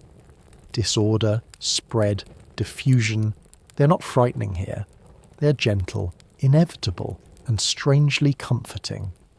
The universe began with a spark, it moves through fire, and it will end in silence. And within that arc lies everything we have ever known. As entropy's patient hand continues its work, the universe enters an age when stars, those lanterns of the night, one by one begin to go dark. For billions of years they have burned steadily, fusing hydrogen into helium, scattering light across galaxies, nourishing life on planets like Earth. But fuel is finite, and no fire can last forever. The cosmos that once blossomed with starlight will eventually dim, leaving only scattered remnants of what once was. The first to go will be the larger stars, though they already live briefly by cosmic standards. They explode as supernovae, leaving behind neutron stars or black holes, and their light, though brilliant, has long since faded by the time the universe reaches its deep future. What remain are the smaller, steadier stars, red dwarfs, suns and their kin, burning slowly through their supplies of hydrogen. Red dwarfs, in particular, are remarkable for their endurance. Some may burn for trillions of years, far longer than the current age of the universe, glowing faintly in deep time. To imagine them is to picture a candle in a vast cathedral, burning so patiently that generations upon generations might come and go before its flame falters. Our own sun, billions of years from now, will swell into a red giant, shed its outer layers, and leave behind a white dwarf. White dwarfs are the cooling embers of stars, no longer producing energy but still glowing from stored heat. They are roughly the size of Earth, yet they hold nearly the mass of the sun, their matter crushed into densities we cannot fathom. At first they shine with brilliance, blue-white and hot, but slowly, as eons pass, they fade. The heat radiates away, the glow dims until what remains is dark and cold. These black dwarfs, hypothetical as yet because the universe is not old enough for any to exist, will be the tombstones of stars. The idea of a black dwarf is both eerie and tender. Picture a coal left after a fire, once blazing, now cooled to the temperature of the room. A black dwarf is a star that has given everything it had, and now rests inert, invisible, its atoms frozen in silence. In the far future, galaxies may contain countless such remnants, scattered like stones across a field, marking the places where stars once lived. They will be the last lights extinguished, the final embers cooling into obscurity. Yet even in that darkened cosmos, not all will be still. Black holes, born from the collapse of massive stars, will remain as the final landmarks of the universe. For a long while they will dominate, their gravity bending space, pulling in what remains of gas and dust. Some may merge, forming larger and larger black holes. At the centres of galaxies, supermassive black holes will sit as silent monarchs, presiding over kingdoms of fading stars. They will seem eternal, unchanging, devouring but never dying. But physics tells us that even black holes cannot endure forever. In the 1970s, Stephen Hawking proposed that black holes are not completely black. Quantum processes near their event horizons allow them to leak energy very slowly. A trickle of radiation now called Hawking radiation. To us, in the current age, this radiation is invisible, too faint to detect, overwhelmed by the glow of galaxies. But given time, unimaginable spans of time, it will matter. Over quadrillions upon quadrillions of years, black holes will lose mass, shrinking ever so slightly with each particle of radiation they emit. The larger the black hole, the longer it takes, but eventually even the giants will succumb. When the last stages arrive, they will not fade quietly. A black hole's final moment may release a burst of energy, a flare in the deep darkness before vanishing altogether. It will be like an ice cube left in a desert night, sublimating away into vapour, invisible until at last nothing remains, and then the universe will be left with almost nothing. No stars, no galaxies, no black holes, only thin streams of particles and radiation, spread so evenly that no structure can form, no process can begin anew. The last lights will have gone out, the beacons extinguished, the theatre closed. The cosmos will rest not in fire, but in silence. It is sobering to imagine this outcome, yet it also carries a peculiar gentleness. There is no violence in the final fade, no tearing or sudden collapse. It is more like an old house slowly settling, its wood softening, its colours fading, until at last it becomes part of the ground it stands on. The universe in this picture does not rage against its end. It drifts, patiently, into quiet. For us, living in the bright interval, the idea of such a future can feel distant. And it is. These events lie not just billions, but trillions upon trillions of years ahead, far beyond anything we can touch. They are bedtime stories written in a language of patience, reminders not of imminent doom, but of the vastness of time. We exist in the middle, in the golden age of starlight, when galaxies are rich, skies are bright, and life is possible. To know this is to feel gratitude for the conditions that allow us to wonder, to love, to rest beneath the stars. So tonight, if you gaze upward, remember that you are living in an era when the universe is alive with light. Billions of stars still shine, galaxies still blossom, and black holes still lurk unseen but vibrant. This is the time of brightness, the season of wonder. The last lights will fade in a future too remote to haunt us, but their story is ours nonetheless, for their ashes, their remnants, their eventual silence, all of it is part of the same universe that gave us our breath, our oceans and our dreams. The stars will one day fade, The black holes will one day vanish, but for now the night is alive, and we are here to witness it. Even after the last stars fade and the black holes dissolve, physicists still whisper of possibilities, quiet and strange, unfolding in time spans so vast they stretch language to its breaking point. These are not predictions we can confirm, but speculative futures, the kind of thoughts that scientists allow themselves when they follow mathematics into realms where imagination must walk alongside reason. They are not certainties, only whispers, but whispers have their own beauty, especially when the universe itself is the one imagined to be speaking. One such whisper is the idea of iron stars. In our current universe, stars are powered by fusion. Lighter atoms like hydrogen and helium are pressed together in stellar furnaces to form heavier atoms, releasing energy. But fusion has its limits, and it halts at iron, the element that represents a kind of bottleneck. Fusing iron does not release energy, it consumes it. For this reason, stars today cannot burn iron as fuel. They stop at that boundary, collapsing when they reach it. But in the unimaginably distant future, when ordinary stars are gone and only dead remnants like black dwarfs remain, rare processes of quantum tunneling might allow nuclei inside them to fuse slowly, atom by atom, over vast stretches of time.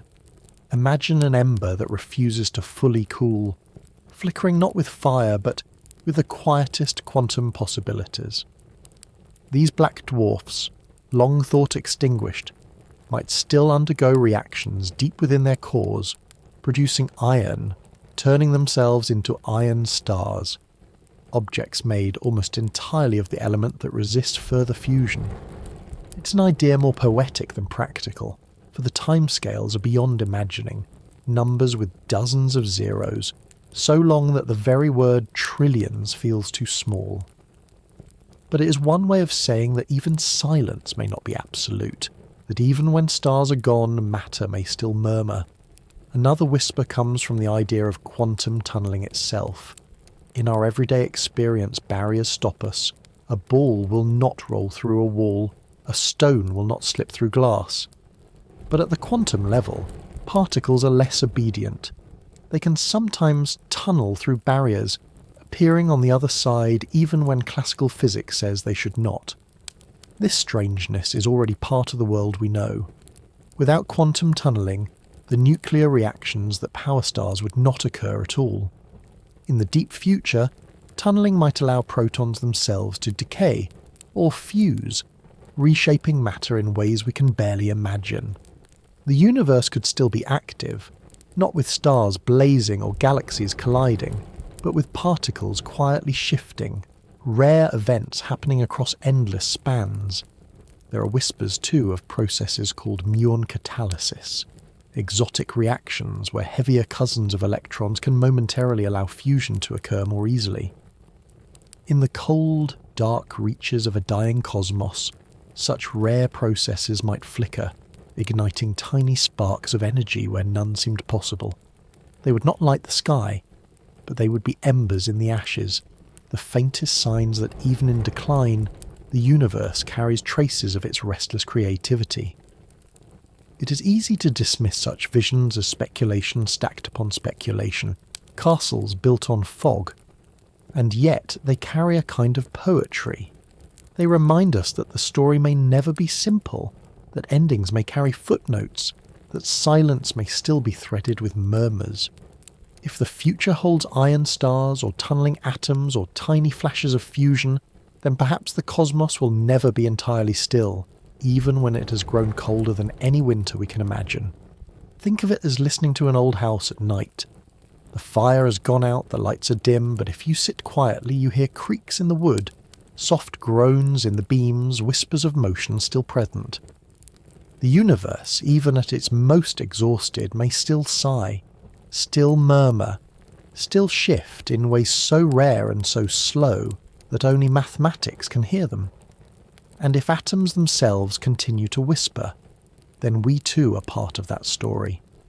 For the elements in our bodies are atoms still shaped by those same laws, still governed by tunneling and quantum uncertainty. The calcium in your bones, the oxygen in your breath, the iron in your blood, all of it carries within it the same potential for persistence. The universe's whispers are written into you, and in listening to them, you are listening to yourself. We cannot know with certainty if these futures will unfold. Perhaps protons will decay, as some theories suggest, leaving no atoms at all. Perhaps dark energy will change its nature, reshaping the story entirely. Perhaps some phenomenon we have not even imagined will alter the endgame. But in exploring these possibilities, we are reminded that the universe is not static, not even in its final chapters. It continues to surprise, to offer mysteries, to extend questions far beyond our reach. So tonight, as you let your thoughts soften and wander, you might imagine the farthest future not as absolute silence, but as a kind of quiet room where atoms still murmur to one another. You might picture iron stars glowing faintly like ancient embers, or particles slipping through barriers as if by magic, or rare sparks flickering in the darkness. The scale is too vast to grasp, the numbers too large to recite, but the image is simple. Even after the last lights go out, the universe still has whispers left to tell, and maybe that is fitting. A story does not always end with a period. Sometimes it trails into ellipses, leaving space for imagination, for possibility, for echoes that continue long after the curtain falls. The cosmos too may not end sharply, but with exotic whispers, atoms murmuring their last secrets to the dark. Every story has an ending, and though the universe's story is written across timescales so vast that we cannot truly hold them in mind, even it drifts toward a conclusion.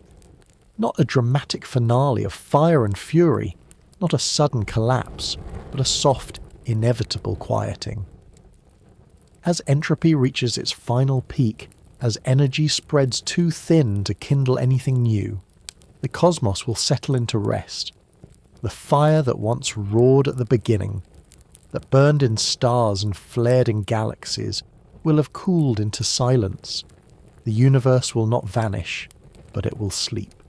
It is difficult to picture such an end because we live in the opposite. We see the night sky alive with light, stars burning across the Milky Way, galaxies shining faintly in photographs, planets turning, life unfolding. To imagine all of that fading feels like imagining sound without echo, waves without motion. But the same laws that allow stars to shine, rivers to flow, and music to rise also insist that energy must eventually spread, differences must soften, fires must go out. The universe, like a long day, will slip into night. When that time arrives, trillions upon trillions of years ahead, the cosmos will be thin, dark, and still. Galaxies will have drifted too far apart to see one another. Stars will have burned through their fuel, leaving only husks, black dwarfs, neutron stars, black holes. Even those, patient as they are, will vanish in time, radiating their last energies into the vastness. What remains will not be nothing, but it will be so evenly spread, so diffuse, that nothing more can happen. No new stars, no new galaxies, no new patterns. The deck of cards will have been shuffled beyond recovery, the embers cooled until no warmth remains. And yet, there is a strange comfort in this vision. It is not violent, it is not sudden, it is a long unwinding, as though the cosmos itself were exhaling after an eternity of breath. If the Big Bang was the inhalation, the rush of air filling the lungs of existence, then the heat, death, is the exhalation, this sigh that follows, gentle and final. The cosmos, like a weary traveller, will at last lay down its burdens and sleep. Poets have often searched for ways to describe such stillness. Some compare it to a flame that burns down to ash, others to a song that fades into silence. You might think of it as snow falling until the world is blanketed, every difference softened, every noise muffled. Or like a vast ocean at dusk, its waves stilled, its surface glassy, reflecting nothing but the quiet of the sky. However you imagine it, the essence is the same. The universe, once restless and full, becomes still and complete. For us, there is no need to feel sorrow at this ending. It lies so far in the future that even the word future feels inadequate. Long before that silence arrives, stars will rise and fall, galaxies will dance, new worlds may form, and perhaps other beings will wonder as we do now. The story is not rushing to its close. It is patient, generous, expansive. The universe still burns brightly, still hums with life and motion, still offers us the gift of existence in this middle age of starlight. And that is perhaps the most comforting thought. We live in the interval. Between the fire of the beginning and the quiet of the end, there is this golden age when galaxies shine, when planets host oceans, when life listens to the story of its own origins. You are part of that interval. Every breath you take is drawn from air forged in ancient stars, every heartbeat fueled by energy that began in the Big Bang. The same universe that will one day sleep is awake now, and you are awake within it. So let the thought of the cosmos drifting into rest not weigh on you, but soothe you. For endings remind us of the value of the present. Just as the day's approach to night makes the sunset more precious, so too the knowledge of the universe's fate makes the stars tonight more beautiful. They are temporary, but in their very impermanence lies their wonder. You are alive now, looking, listening, wondering. That is enough. And as this story draws to its close, let the rhythm slow with it. The Big Bang, the growth of galaxies, the rise of life, the unfolding of knowledge, all of it has led us here, to this quiet reflection. The universe began in brilliance and will end in silence, but between those two rests, a span of beauty that includes this very moment, your body resting, your mind drifting, your breath steady. So close your eyes if they are not closed already. Imagine the cosmos as a great traveller, finally laying its head down to sleep. Imagine stars as candles that have burned to their end, their smoke curling upward into the night. Imagine galaxies as songs that have reached their final note, their echoes fading into stillness. The universe itself drifts into slumber, and you're invited to drift with it, carried by the same rhythm, the same patience, the same quiet exhale. And so, we have reached the end of tonight's exploration. Whether your eyes are still open, or you're already somewhere between waking and dreaming, thank you for being part of this little journey.